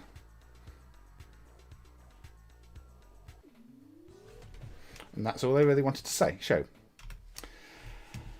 So that's your bonus cows for this. Yeah, there are some really strange stages in it, and I think Namco should have probably prioritised the strange stages because the pervy ones just aren't that interesting. But then you've got cows, you've got characters from other games. There's one where you get a car out of box. I think it's the Ridge Racer car that just goes. And the gameplay holds up for that type of game. I mean, to me, again, I think that's probably a jewel. I mean, I think Namco did a good job. The pervy element, not so much so, but the gameplay, the humour, yeah, I kind of like that one. And it's the only time I've seen that type of uncover object done well in 3D. It's a gem because of the cow, a jewel because of the cow. Double Dragon's got elevator in it. I might play Super Double Dragon, Carlo. Quite good jewel. Old Namco era, good Namco era. More Namcows. Yep, there's so many games with cows where you wouldn't expect them, and you know, you find them every now and again. That was one. It was like, well, I was researching that for other parts. Let me close the window before I get bugs in here. Jewel Barely. You like the pervy element, do you, Will? Bob? I say I don't think there's any nudity in it, so I think it is all clean. But yeah. Okay, I think we're going to have a Dancing Eyes a duel then. And not for the pervy elements. Have I played Waku Sonic Patrol Car? I played it before, but I think I might have added it to the C2 driver. There's not much of a game because it's a kids ride on thing, but it was one I was shortlisted for my police stream, but didn't get around to it, which is surprising because it's so short. But so Dancing Eyes goes up on the jewels list. You're going to have to find some junk. We're short of junk. There we go. So up on the jewels list goes Dancing Eyes. Okay.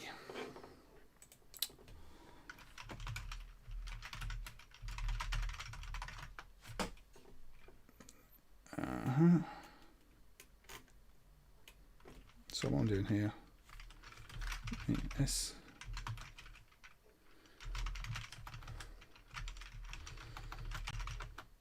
So I'm using the wrong short name. The Super Cassette Vision is a 1984 console from Epoch. Now, Epoch at the time were the company that Nintendo actually considered to be their main rivals over Sega. Sega was kind of not that important. And the Super Cassette Vision is one of those systems that was released in Japan and had a variety of games on cartridge. Ooh, I don't know about that, Lee. So yeah, I don't think the Super Cassette Vision sound emulation is quite right. But as you can see, this is a game called Elevator Fight, and it has elevators in. And like a lot of games of this era, you get, you know, amateur and pro difficulties. Again, quite Nintendo-like. Game A, Game B. You've got your one player, two player. A lot of games did this though at the time. It's definitely not specific to Nintendo. You had all sorts of, you know, press the button for your difficulty and everything else. Anyway, what is it? Well, I don't really know how to play it properly, but best I can tell, you go around and you go in the elevators and you shoot things and you collect keys. Now, I don't know if you have any direct control over the elevators. You can't walk out into the void.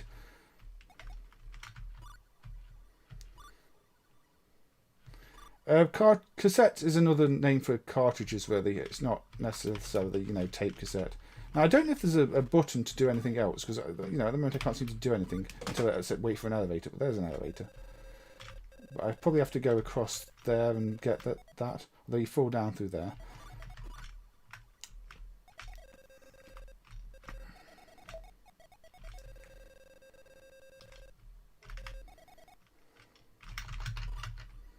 So yeah, I don't actually know how to play this game. It was one of the suggestions when I asked on a...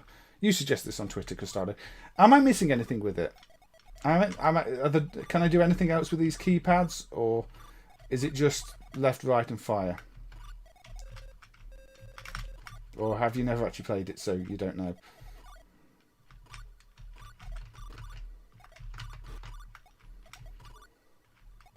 But yeah, I do like to cover obscure systems on the stream. And the Super Cassette Vision is definitely one of those. Unfortunately for the original cassette system, we don't have anything dumped because they used MCUs in the cartridges rather than ROMs. Apparently I can't go that way anymore. There's an invisible wall stopping me going that way. That is... Oh no, that's where the elevator goes, isn't it? So apparently you can't go under where an elevator goes until the elevator's there. That is odd, but okay. Because I want to try and get that key, but then that elevator's not going anywhere anyway. Oh, if I buy that, the elevator comes. Okay, so you automatically call the elevator, maybe? I wanted that key. There we go. There is an original Cassette Vision too, yes. The Super Cassette Vision was the second of them. There are quite a lot of... Oh, okay. I think you meant to jump over the gap. Is there a device that can connect cassette tapes to PC? you can just use the line-in input on a sound card.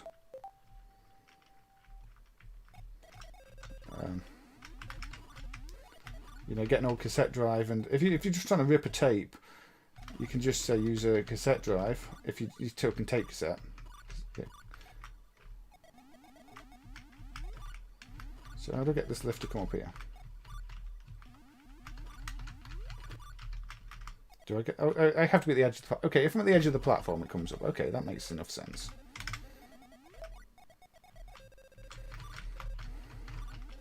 Can't shoot that. Can't fall down there.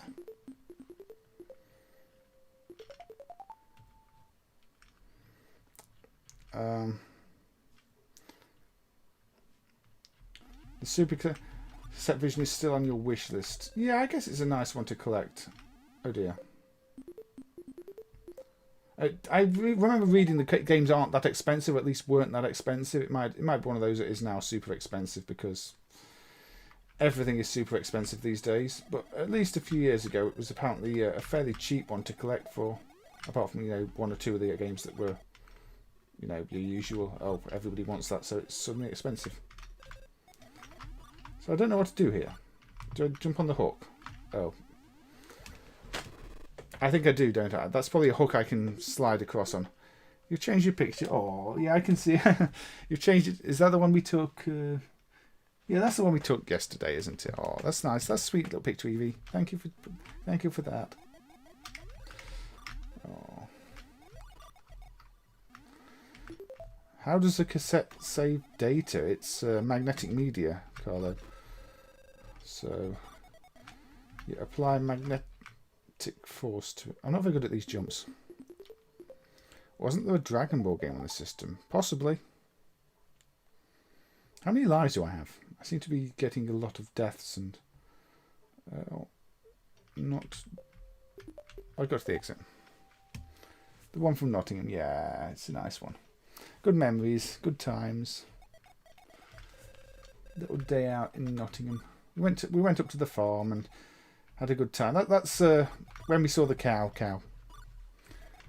We saw the cow just prior to the proposal. So I think the cow maybe made her do it. Did the cow tell you to do it, Evie?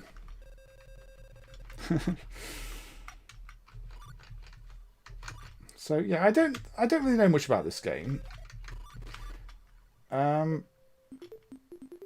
don't know how it compares to other games on the Cassette Vision. It seems fairly primitive. I have a lot of lives. Maybe AMA 2 is how many lives I have left. 2. We'll keep playing for a little bit.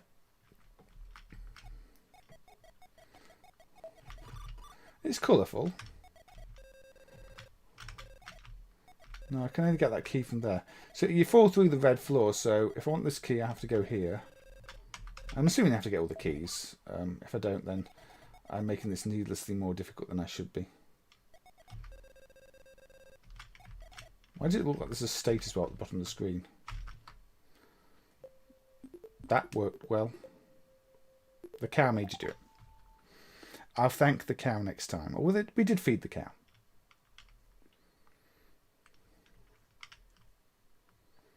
Pre-Bandai published.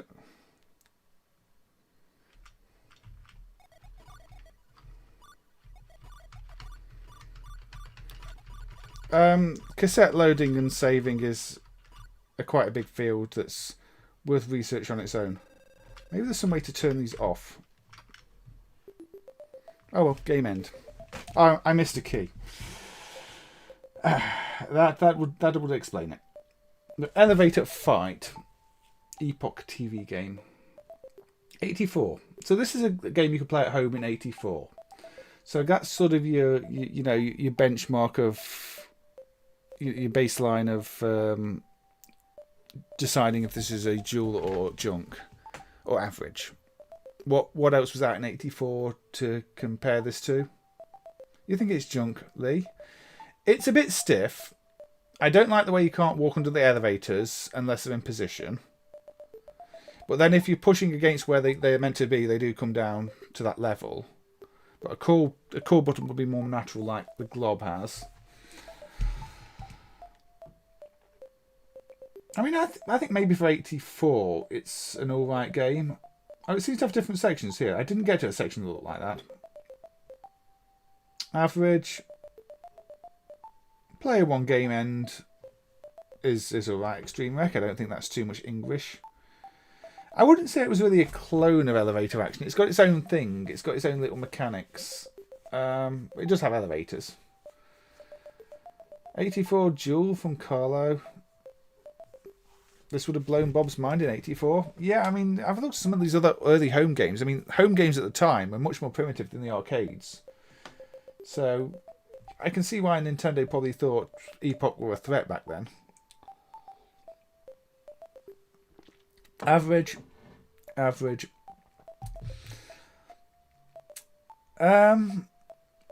looks like the averages are winning on this. Okay. Average plus... I'll put it in average. I mean, I think it's pretty impressive for 84. But the gameplay wasn't overly compelling. But Big John and Big Winner, Barely Junk. I think the averages have it though, don't they? So, Elevator.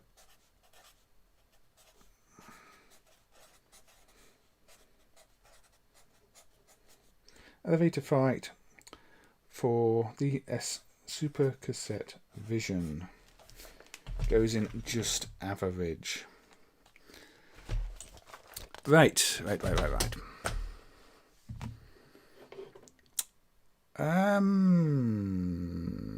Where next? Okay, I think this one's vertical. If it's not, I'm going to change that again. Time limit, 1983. Chuo Co. Limited.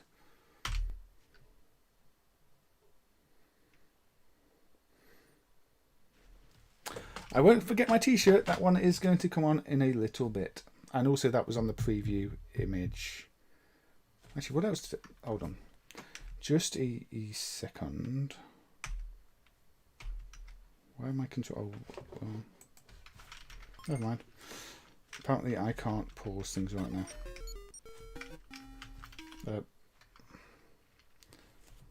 the mic is on. Anyway, Time Limit by Chuo. It's another sort of spy with police, gang, killer, bomb, and time bomb. You are the police. Pardon me. Super Cassette Vision was also released in France. That's an odd market for a system from Japan to just be released in France. But yeah, I think I did read that before actually. Yeah.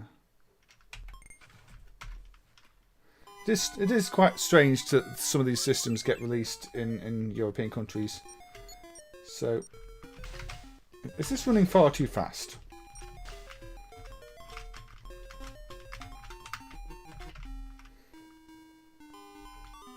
I don't know if it's supposed to be this fast.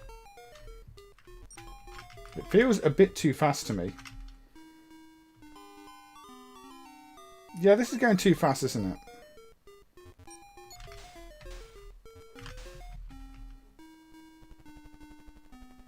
It's not even having time to play the death animations. So yeah, this appears to not be very well emulated. I don't know if it's always ran this fast, but I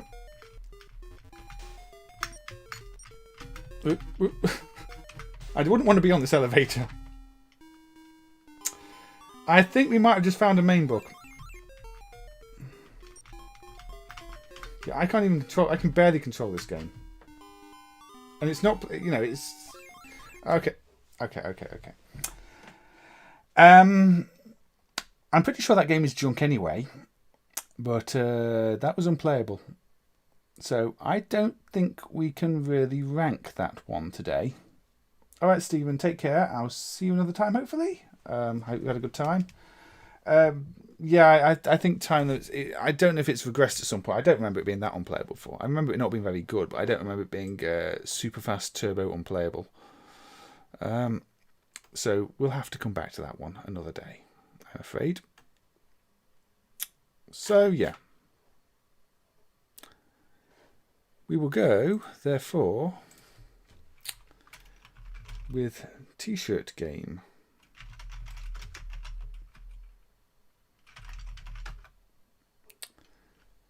Genesis and Toe Jam and Earl. It's one of the best Sega logos on the system.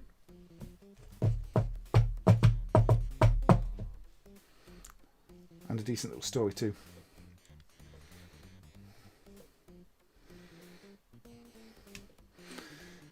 I wonder if there are any hardware similarities then, Aussie guy. Maybe that will help fix it. Did they also do the Progress game, which is on similar hardware? Just play Jam Out. That's not a game, really, Bob. That's just hitting random buttons for samples. Yo, what's up? There we go. You see, they're on the T-shirt too, you see. Alright, take care, Lee. I'll see you on another one, I hope. More volume. Are you talking about hair or? No, okay. Sorry, let's turn up the volume then. You'll lose the update for a little bit. Sorry, you're going to miss the story now, but there you go. The funky music's a bit louder now. And megawatt speakers. So I'm meant to be playing the game, not watching the film.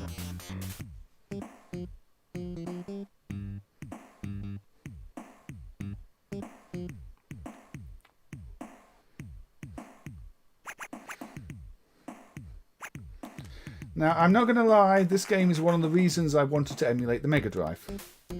So, my opinion of this game might be slightly biased, in the sense that I put a lot of work into getting this actually running with the whole split screen effect, which we're not going to see because this is meant to really be a two-player game. But it's also one of the first games I remember having a story that I enjoyed reading. This intro, I watched this intro so many times. This and Super Fantasy Zone. Yeah, we don't even have to play this to say it's a children. Good old Earl driving his spaceship. I don't know why they changed so much for the sequel, but this original, there was nothing else like this game at the time, and we'll get to actually playing the game in a bit.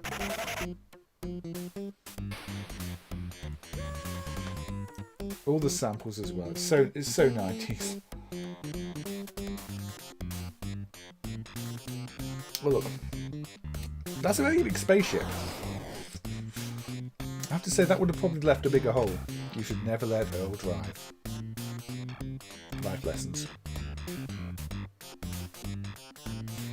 I think I do too. Let me just check. I think it's very dirty.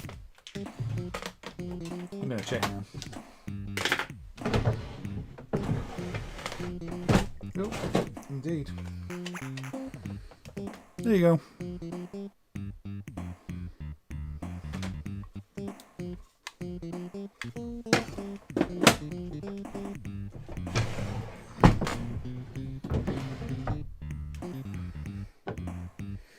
Yeah, I don't even like hip hop that much, but this has that charm to it anyway.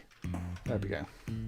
So, I'm going to be Toe Jam at Earl. I'll be Toe Jam.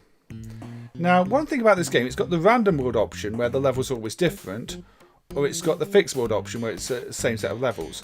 So the fixed world, you can actually learn where all the different things are and the best route, and if you're speedrunning the game, you're probably going to do fixed world. But random world gives you a different experience every time. And again, that's one of the things about this game that made it infinitely playable. I mean, all you're really doing is walking around, picking up presents, using them. That one was an unfall in a single player, so it takes you up a level if you've fallen down. Bit of a waste at this point, but typically if you start a game you're going to use the presents on the first island. Doorway, again, a bit useless, and this level it takes you to a random position on the map. But when you first pick up a present, you don't know what that present type is, so it's question mark. The next time you pick it up you'll know. Jackpot $5, that's a good one, gives me some money. And rose bushes, means I can put rose bushes behind me to ward off some enemies. Now, elevator theme. Between every level there is an elevator. You find the elevator to go up. Is it Rev A? I do not know, Bob. No, the first level isn't random. The presents are on Random World. It's different presents. But the actual layout of the first level isn't random, no. That is the one level that isn't. And then the end world and World 0. Of course, we're walking around. Food gives you extra health. Here are my rose bushes to see. There's a... Now, if I hadn't got the rose bushes, I could have used sneak to get past that. But I picked up a present. You see, oh, another jackpot. That's kind of lucky. So I used my jackpot. Now I've got plenty of money. I've got lots of money for early on in the game. Moving on the road makes you move more quickly. Let's use the other one. Telephone. Show some of the map. Now I can see where the elevator is, but it did say there was a ship piece on this level. So I do have to have a look for that. The presents aren't randomised in Fixed World, no. The presents are always the same in Fixed World.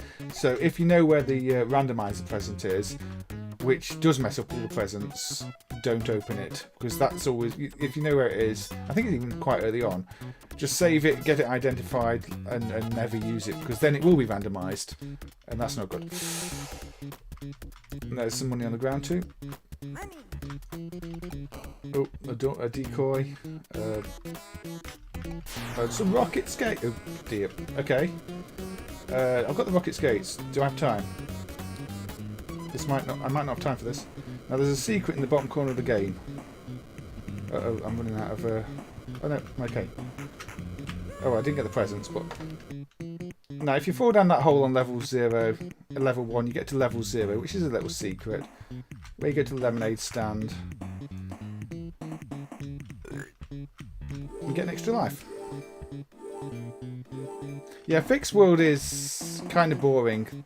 Once you've played it, unless you just want to be challenging yourself to, you know, complete it, speedrun it, then it's a bit pointless. But if you fall off level 0, you go back to the highest level you're on, which is what I just did. But if you've got 2 players, you both explore the maps and you go your own way, and you can share your energy by high-fiving. The telephone's somewhere I can hear. You must have gone the wrong way. The sound design on this is, you know, excellent. Now, a lot of it is just exploring the map, trying to find out where things are. It's got lots of really quite unusual enemy types. And you do walk around the edge and come through these secret passages. You've got quicksand later on, which restricts your movement. You've got some very heavily water-based levels. But on this level, say I'm looking for the ship piece, which I've not seen on the map yet. You've got these mailboxes where you can buy something, so I could buy that present. And I could buy that present. And I could see what they are. I've got some wings, okay, so you see I can fly. Good night, Custado. Take care. Oh, I didn't get in the hot tub, did I? No. I forgot about doing that. But, yeah, you can get in the hot tub. But early game is about trying to identify as many presents as you can and hope you don't get the randomizer and undo all your hard work. Oh, I got an extra life present. This has been quite generous with the presents, I have to say. Fudge Sunday. Yeah, that's health. Yeah, the Phantom Ice Cream Truck. That one honks and squashes you very quickly. And the gang of nerds and the mortar chickens. They're quite dangerous. There's your ship piece. Now I never really understood why these ship pieces look like a hunk of meat, but there you go. Oh, we've got the right megawatt speaker. There you go. And now to complete the game, you do have to not only get to all the higher levels, you have to find the ship pieces. Uncovering map tiles does give you points. Points give you promotions, which makes your life bar longer. Lots of things give you points. So if you want to give yourself your best chance, exploring everything's usually a better idea. But they look like gold touch. Yeah, that's probably the one part of the art design I don't understand. Now these elevator scenes, I do wonder if it's procedurally generating the next level. Because, say, it does have the random element. So these levels aren't stored. No ship piece on this one, so I can just find the exit.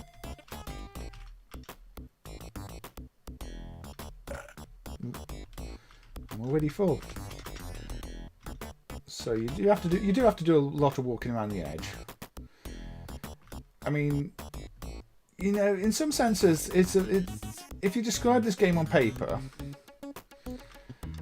people would go, well, that's really dull and boring, and why would you want to do that? Why would you want to walk around the edge of a map looking for secret passages? But the style, the humour, the two-player aspect of it especially, this is a game I played so much with friends. You know, you go this direction, you go this direction. It's one of those really strong co-op games. Oh, you got your hamster in the ball up there, look. That's what I mean by slightly wacky enemy types. But yeah, the soundtrack, this leads to nowhere, doesn't it? This is going to be a road to... So I could use the bonus high tops I've got. It does give you bonus high tops at the start, which make you a bit faster. Though you have to be careful not to, you know, run off the edge.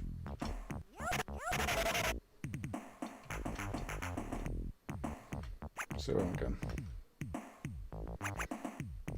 Yeah, you high five to share health and stuff like that, don't you? Oh, you got the Roadrunner meet there. That was always a nice touch too.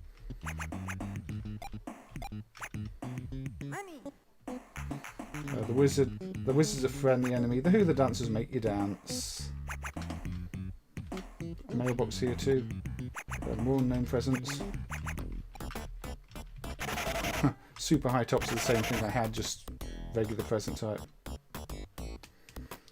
So, yeah, as I say, this is one of my favourite games. It's not the easiest game to cover on a stream like this, I have to say. No, I don't really want to jump on that. That goes nowhere. Because it's quite a slow-paced game. It's a thinking game. In the sense that, you know, you're going around the map, working out which areas of the map you've not explored, dodging the enemies, and, you know, deciding if you want to use a present, want to risk one. The thing is, the presents give it a run button, a big winner, and the strategy is you keep on the roads. If you had a run button, it'd be too easy to avoid all the enemies. Yeah, I've not actually played Back in the Groove, main fan. I really should do, because it looks pretty good. So second level's got, level 4's got a ship piece too, and there we go. I wanted to show up our little hamster there, cute little hamster in the ball, who will squash you. I mean, let's get squashed by the hamster. There we go. We got squished. Got squished by the hamster and lost a fair chunk of health. All the present designs are fancy too. It's one of the you never mistake two different presents. Every present design is distinct. You never go, oh, that one looks like that one. Every single one looks different. Now the Who the Dancers are annoying because they stop. The sharks are obviously annoying because they're in the water and hunt you down. So we've got a promotion. There you go. Bit of a waste, but yeah, the bees, not the bees. But there is a shit piece on this level. Yum. Oh, spring shoes. There we go. Bounce around. Now, as I say, without the two-player aspect, it does lose something. But I have just played this game to completion several times on my own, though, so it doesn't lose everything.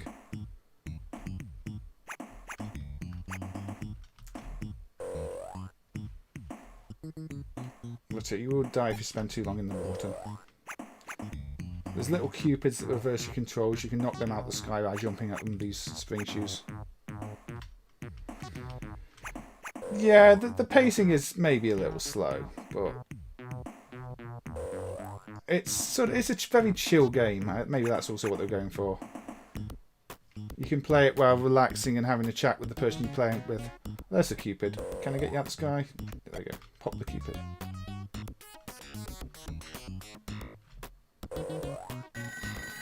Oh, the carrot man. So you can pay him and he will tell you what present is if you don't know. Hey, look, it's the randomizer. That was lucky because if you use that randomizer, it will change what every present is and make you forget it. So that is the ideal one you actually want to get identified. Oh, I pressed the wrong button. So if I save state, right, so no. Now if I was to use that randomizer, suddenly I don't know what any of the presents are again. So if I'd used that without getting identified, I would have been really annoyed. So let's go back to the save state and not use the randomizer. Yeah, on the spring sheet.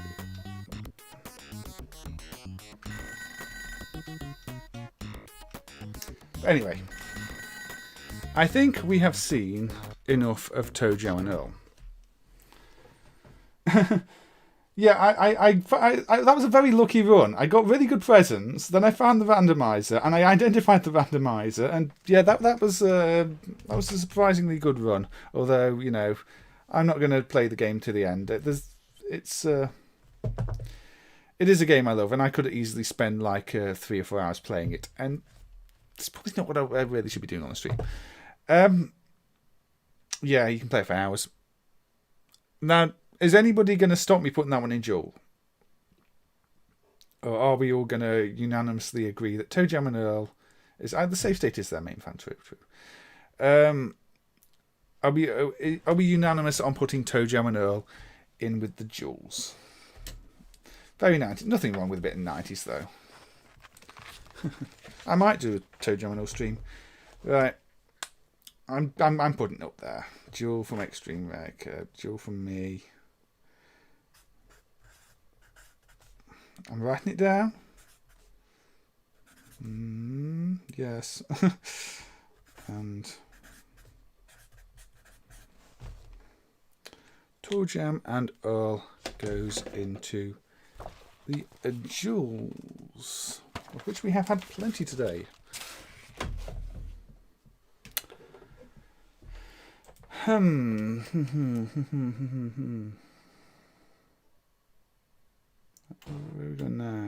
are we going now? I'm just having a look at my list. My list. Okay. This one might have some slowdown problems. We'll see. This is Die Hard Arcade on Sega's STV hardware. One of the few STV games where the non-Japanese release was an entirely separate cartridge, because the Japanese Dynamite Decker cartridge doesn't have Die Hard Arcade on it. It's Dynamite Decker only, and Die Hard Arcade cartridge is Die Hard Arcade only. Whereas usually with these STV games, they're multi-region.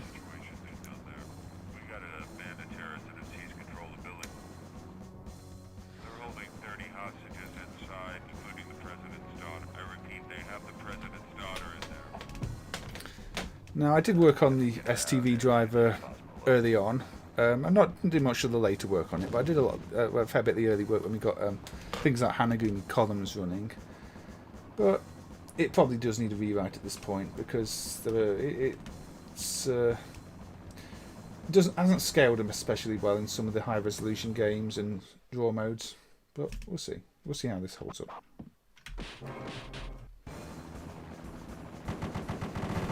Game got nothing on Die Hard Trilogy for the PS1. Die immediately. Die easy. I don't know. Maybe they didn't do very well in the market testing, location testing, so they just went with the hard version.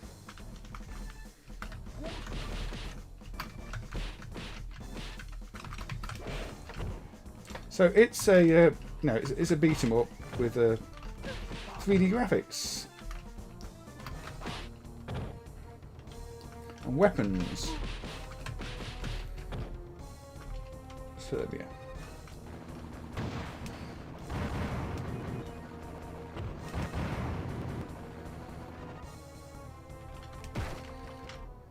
I think we might be dropping some frames here. Yeah, we're actually dropping some frames here, surprisingly. So yeah, the STV driver is a bit slow these days in MAME, unfortunately. Because look, I'm running at 83%, which is not good. It's not really where I want to be. So the sound is going to be a bit glitchy and it's going to be slow. We do at some point need to optimize this driver, because this is like a 4 GHz PC and it is slowing down. But never mind. It is unfortunately one of those cases where the earlier main versions run it faster, but with more glitches. You get some scenes where ladders and things disappear on the old versions, which are fixed now, but now it runs too slowly, and I'm beating people up with a green broom. Yeah, I'm getting slowed down at all times on this, unfortunately. I think it's probably because I'm streaming as well. It's eating some of the CPU power. So we get these quick time events, basically. But now it's running at 70%, 60% speed. So this runs really badly in MAME these days, unfortunately. And here are the elevators, though. So they're quite early on. You see, we're fighting in front of some elevators. But I think when I wasn't streaming, it was just over 100%. But with the added, you know, overhead of the streaming software, it's struggling.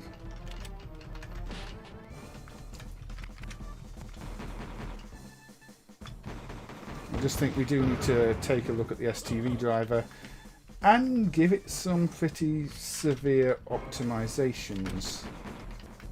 Because this really shouldn't be running as slowly as it does. This isn't really advanced. It's just the code in the driver is, yeah, nasty. I've looked at it a few times and been put off just by how nasty the code is, to be honest.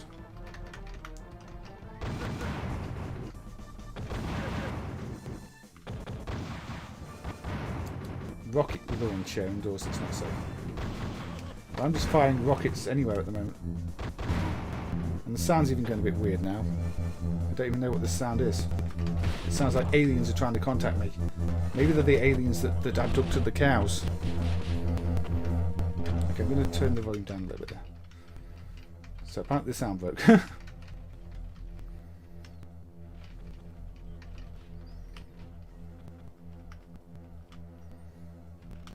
So, there we go. Into the elevator we go. And onto another floor we go.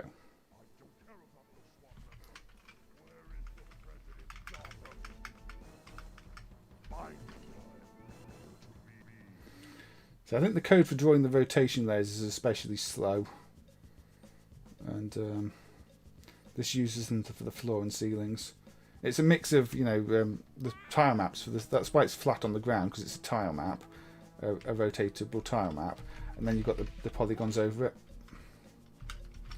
Let's use spray can on you, yeah. You've got a gun actually, maybe I should focus on you. And get a gun.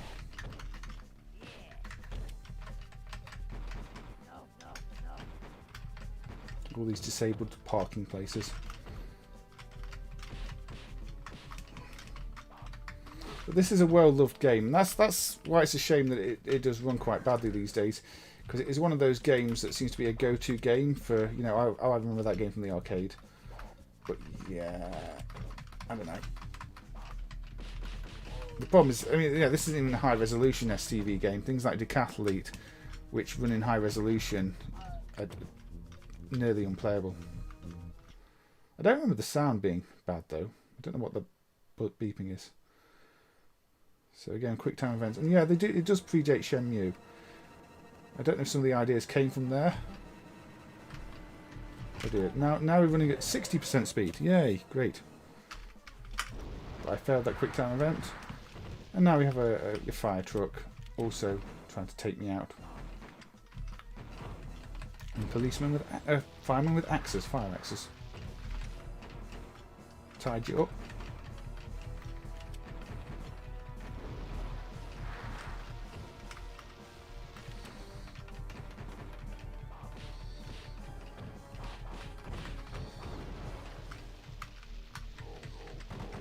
That's a better gun.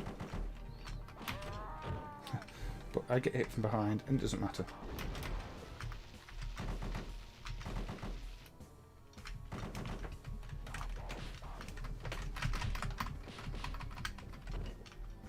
Wrestling. But it's impressive that they adapted a game that really had nothing to do with Die Hard into a license that somehow became super memorable and works. Because, you know, Dynamite Decker in no way refers to Die Hard directly. Everybody knows this as a game, the Die Hard game. Sequels obviously weren't branded Die Hard. They were on Model 2 and Naomi, I believe.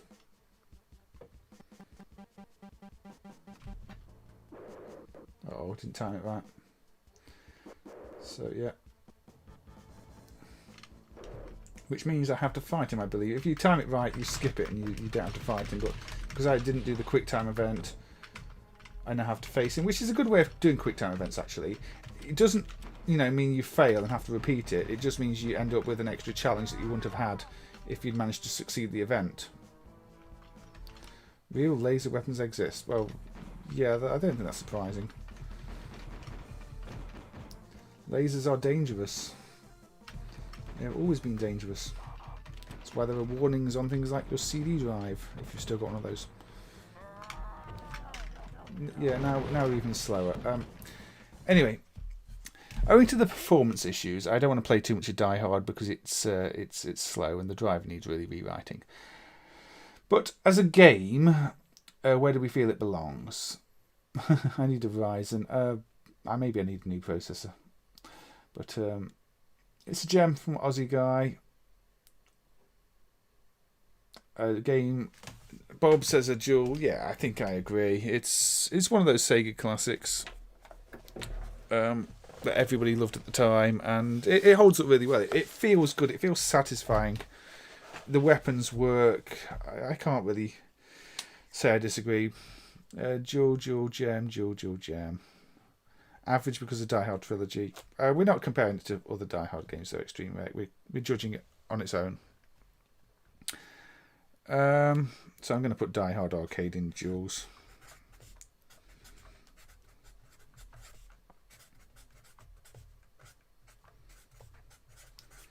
So, there we go. Die Hard Arcade joins the duel list. Now, I'm actually feeling a little bit tired, so while we're a bit earlier than I would have liked, I think I'm going to call the next game the last game and get a bit of sleep. So I'm going to... I was going to think of doing Hotel Mario, but that's not very elevator-y, because I'm going to do a game a bit different.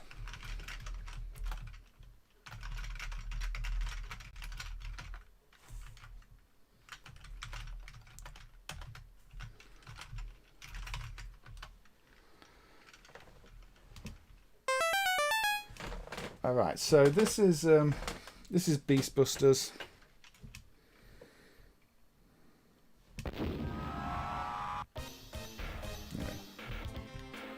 Actually, hold on. I'm just going to take a brief break. So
Right, hello, back. So I realised I'd left some washing out and it was just starting to rain. So I had to quickly get that back in. So I'm back now. The volume's a bit higher, isn't it? Get back down there. So, everybody still here? Let's coin up Beast Busters and give it a try. Now, this is a 3-player light gun game from SNK, and it does have an elevator scene, which you may have seen because, you know, why is there a banana peel? I don't know.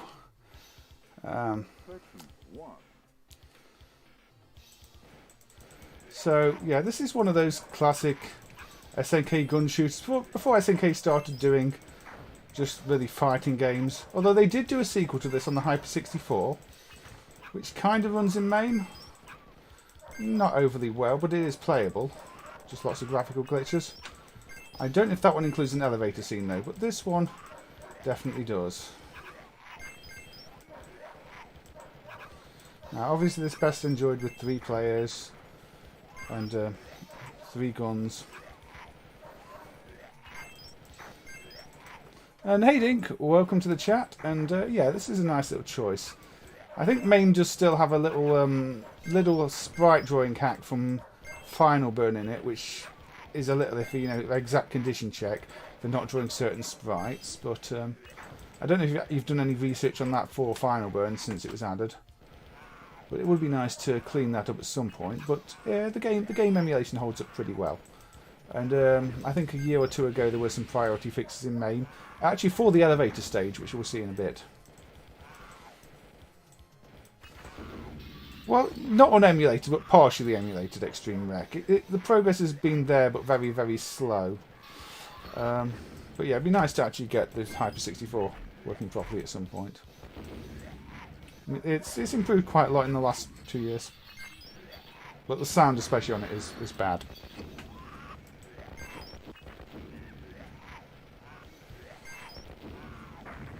So, you know, if it was in a Subway stream, this would of course count. I mean, I would probably do one of those at some point because there are many, many games with subways in.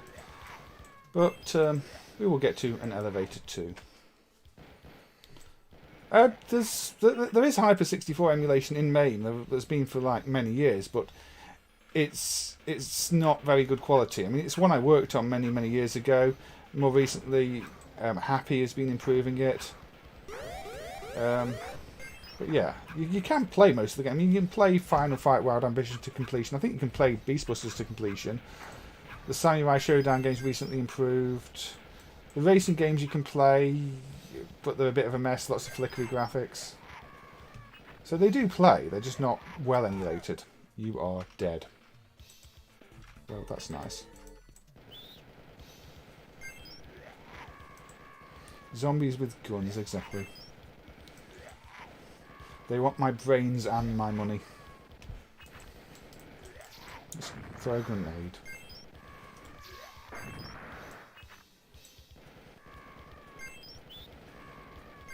So yeah, I think I will do Hotel Mario before closing it off then, because thinking about it, well, I don't like Hotel Mario because the lifts don't take you directly up and down, which always feels a bit off. But,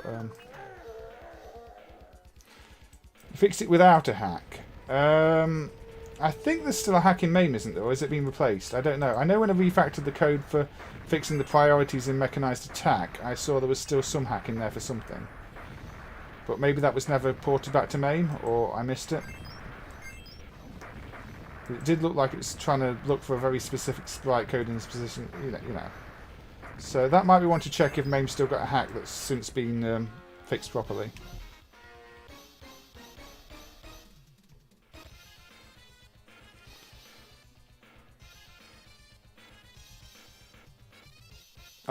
Okay, some bad sprites gets run and need to be removed. That's an old one, I don't know what would cause that. This is your elevator screen. See, look, we're going up in the elevator, and I've shot out the glass in the elevator. So, you know, your classic elevator thing. And the zombies go behind the elevator these days. In older versions of MAME, that priority trick didn't work. Well, I say trick, it's just priorities. Not really a trick.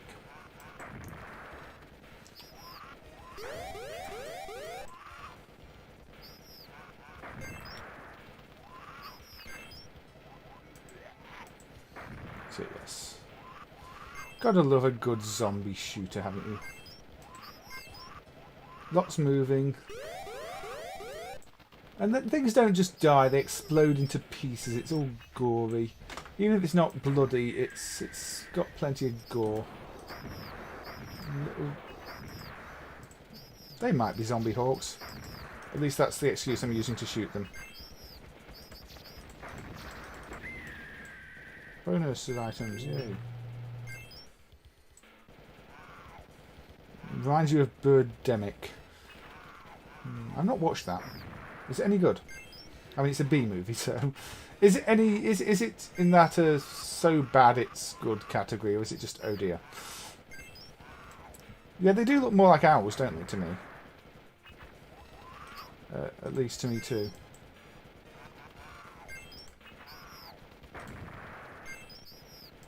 Like picking up American football players. Now, obviously, this is kind of mindless fun. If you see it, shoot it. As most of these gun games are, to be honest. They're not games that require deep thinking. I mean, there don't even seem to be an excessive number of hostages for me to accidentally shoot this time around.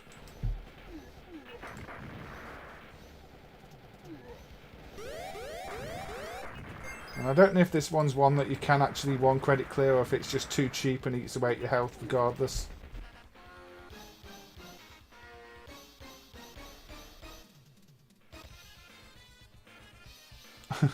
Just like professional law enforcement, says Bob. Possibly. Possibly. Bodies are everywhere. Are these the missing? Section 3. Ghost Town.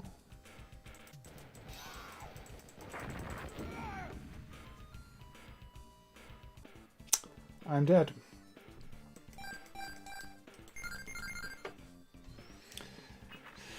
So, Beastbusters, where are you putting it? I didn't play much of it because I had to pop outside, but I'm not asking what that one chip was. Jewel from Bob.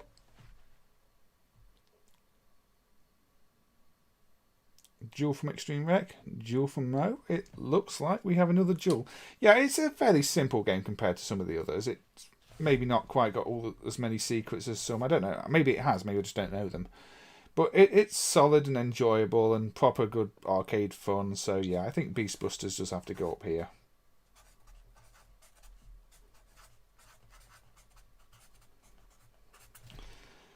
So yeah, Beastbusters also joins the duels. Today, so far, we have had no junk. And will we ruin that run with the, I'm going to say final game? We've almost got a full 3 hours, but I am getting quite tired. Like I said, I mean, even my typing is going. Okay.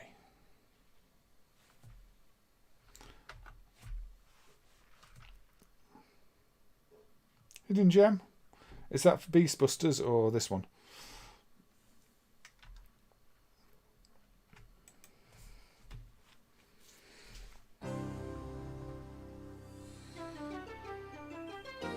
Hot Mario indeed. Mario is incredibly hot. Philips Interactive Media. Did I sleep well yesterday? I thought I did, but apparently I didn't. I think it's just the being busy over the last week has taken after me a little bit. I do tend to tire quite easily if I'm doing things every day. Nice of the princess to invite us over for a picnic, eh, Luigi? I hope she made lots of spaghetti. Luigi, look! It's from Bowser. It's from Dear Bowser. pesky plumbers, the Koopalings and I have taken over the Mushroom Kingdom. The princess is now a permanent guest at one of my 7 Koopa hotels. I dare you to find her. Escalators on level 2 and lifts on level 5 in Bart vs. the Space Mutants. Does anybody ever get to level 2 or level 5 on that game, Nick? I can never get past level 1. Anyway, Hotel Mario. Let's play it. Looks kind of peaceful. Looks at the ceiling when Koopas are involved. Anyway, we don't need to watch the cutscenes. We're playing the game. So, this is a game where you close all the doors. Now, say they are kind of elevators, but they do take you to somewhere that's not directly above or below them. So, they kind of almost don't feel like elevators. They feel kind of like teleporters. That was silly. I think he was working on an external branch, Bob, but don't hold me on that.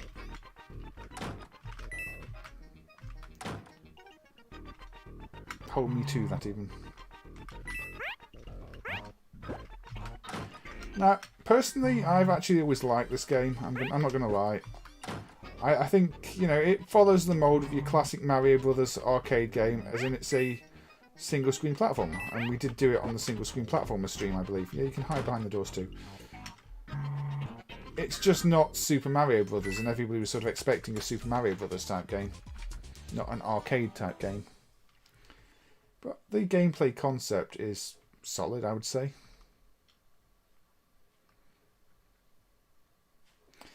They are classic meme material, but you know, I think people have probably seen them at this point. You can also open the doors if you just want to, you know, rebel. I think there should have been an open all the doors bonus too, but you know, I didn't make the game. These days, if it was a modern game on a modern platform, you'd probably get a let a draft in open all the doors achievement, or something like that. And if it ever gets put on like one of the virtual console systems, you know, like Nintendo's virtual console, maybe that will happen. But somehow I don't think Nintendo ever want to see this game released in an official capacity again. And Philips maybe not either, who knows. Mario stage completed.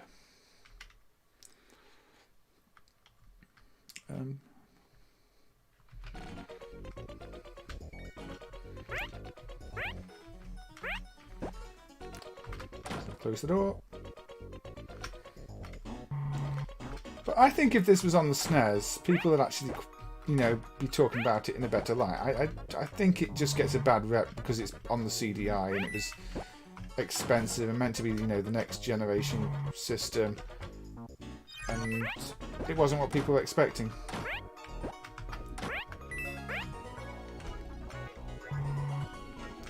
Look, we're also lucky that it's one of the few games in the CDI driver that actually plays fine. Yes, you have to close all the doors. It is a game where you close all the doors. Not something Mario's known to do, but yeah, that's... The enemies try and open the doors when they spawn. You have to close all the doors. And that is the game.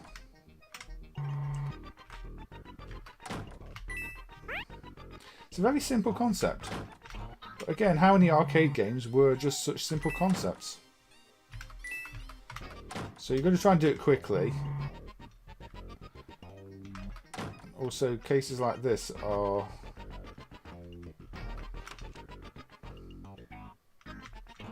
So I'm going to hide in this door while they go past.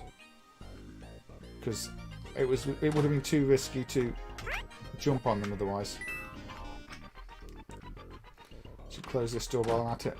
You've opened the door down there.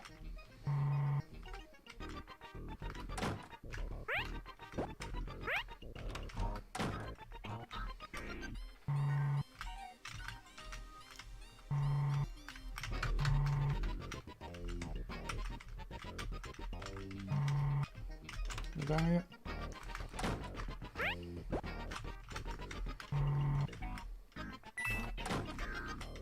Go up here.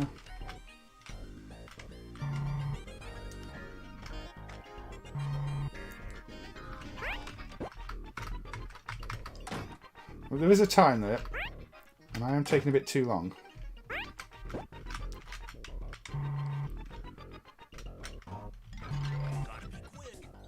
There we go.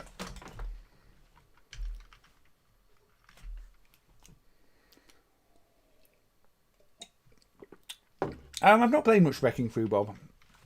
Is that the one where you just got to destroy everything in the level?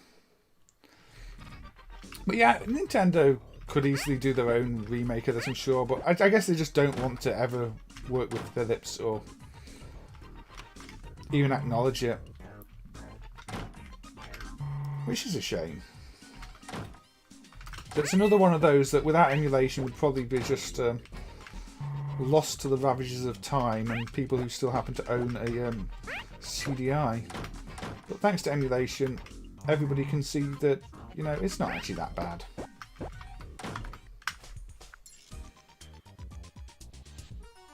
Mutant City Rampage is the best CDI game.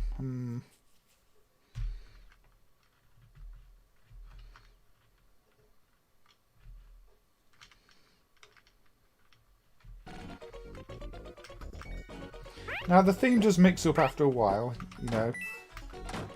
It doesn't stay the same tree graphic the whole time. And already you're seeing there's a variety of different enemy types. Again, I'm going to have to hide from this. Oh.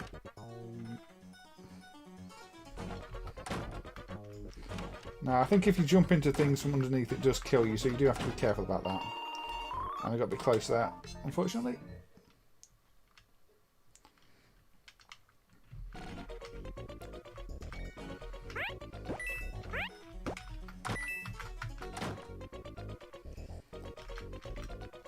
You have to watch where you're going to appear at the lift, otherwise... See, you can't jump into that from underneath, it will kill you. So, strategy is needed when manoeuvring around the stages. You destroy certain panels in Wrecking Crew. So, yeah, it's kind of similar. In this case, obviously, the doors reopen, so I don't know if the panels get rebuilt in Wrecking Crew. Oh dear, I'm doing really badly now.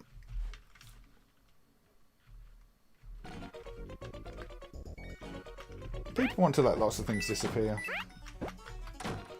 Some people would have anything that's not super popular just go away. That is the reality of it. No, I have to hide away from this.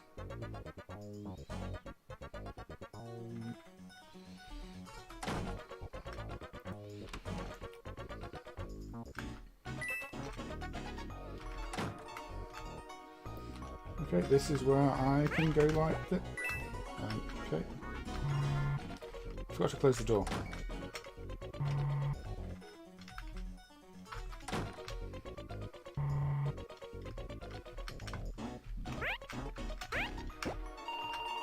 Oops.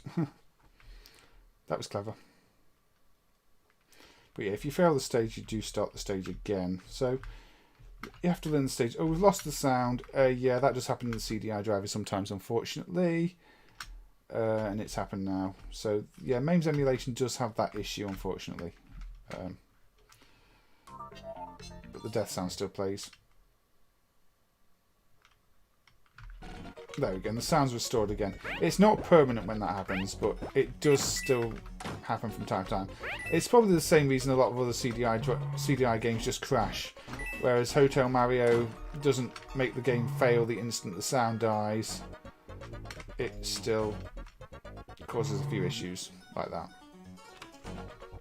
Smaller issues, not entire game crashing issues.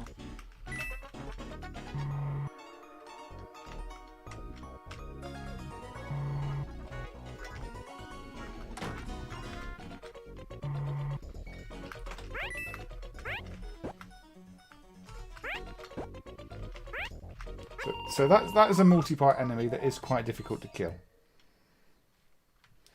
And I will not continue, because you get the idea. Yeah, you save. Saved.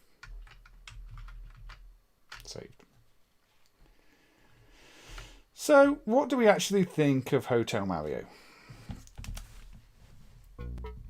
Rainbow coins are worth 5 coins. Oh, okay. Yeah. I don't know why we get credits when it's just game over, but no. Penalties include fines up to $50,000 and jail terms up to 5 years in Hotel Mario. Extreme. Yeah, I was avoiding the rainbow coins. I thought you were meant to avoid them, Bob. That shows how experienced I am at Hotel Mario. But yeah, we have done 3 hours now. In fact, 2 hours 58 minutes. So, video myself up here. Hello, all big video. Extreme Rate Duel, Big Winner Duel. Average from Bob. See, it's a duel from me. Mo says okay. So we've got 3 duels, 2 averages. A gem from Aussie guy. Yeah, I think it's a good game. It's a good arcade style Mario game. If that had been in the arcades, people would have played it. People would have enjoyed it. It's a decent single screen platformer.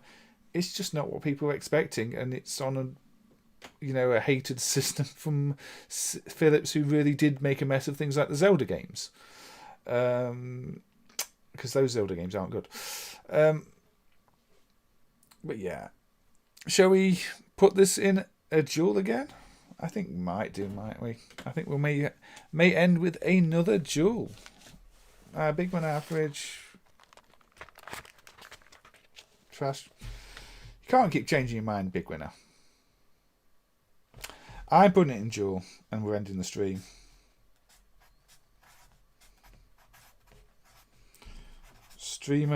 Streamer's choice here. Hotel Mario.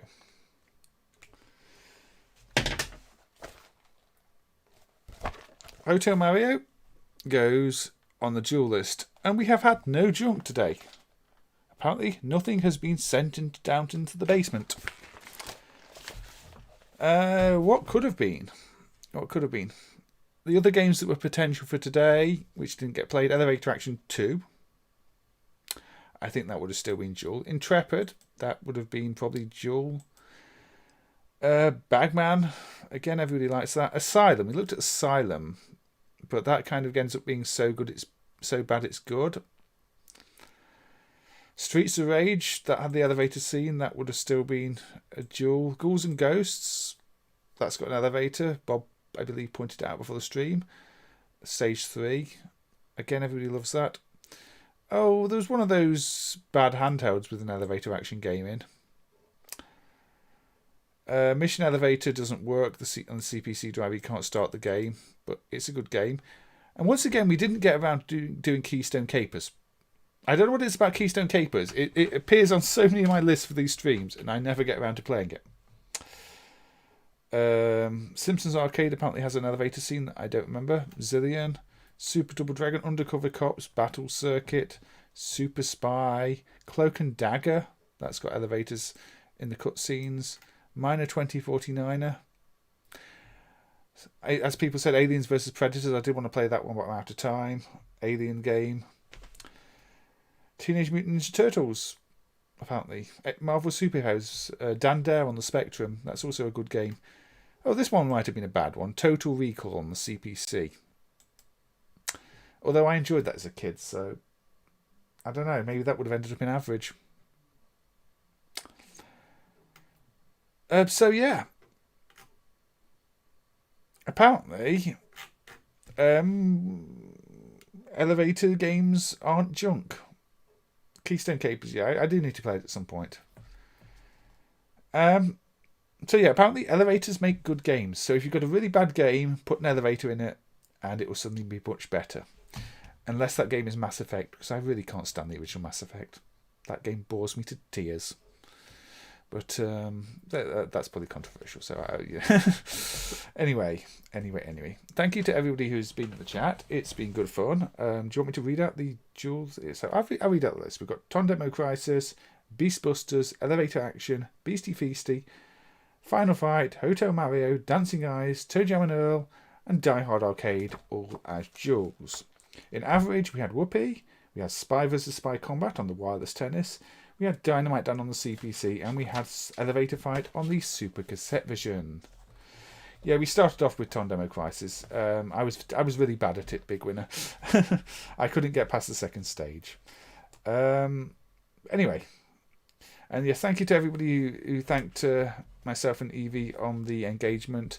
And I think that's gonna turn out really well, actually. So I'm really happy with that, actually. It's really helped my mood all weekend because I'd been struggling with the lockdown recently, and it was getting a bit on top of me. And one of the reasons I started doing these streams is because I was struggling and wanted something positive to focus on, and it helped quite a lot. But this is an even bigger thing to lift me up a bit, and I'm really happy with it. And so thank you to everybody for congratulating me on that, and thank you for the donation earlier. Let me just check, make sure there were no more I missed. I don't think there were, but I'm just going to make sure I didn't miss any.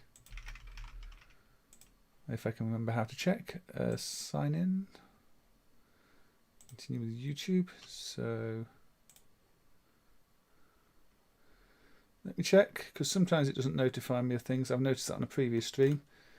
So yes, Costado donated €16 through the super chat. Yeah, I've not missed anything else. And Evie subscribed. So yeah, I did get all the Streamlabs notifications this time. So thank you, Costado, for the €16, and thank you to Evie for subscribing. Although I'm guessing maybe you've gone to bed now. So if not, I'll say good night to you too. And good night, everybody. Take care, and I'll see you on the next one. Hopefully. Hey, there you are. You're still there. Good night. I'll chat to you in a bit. Bye bye.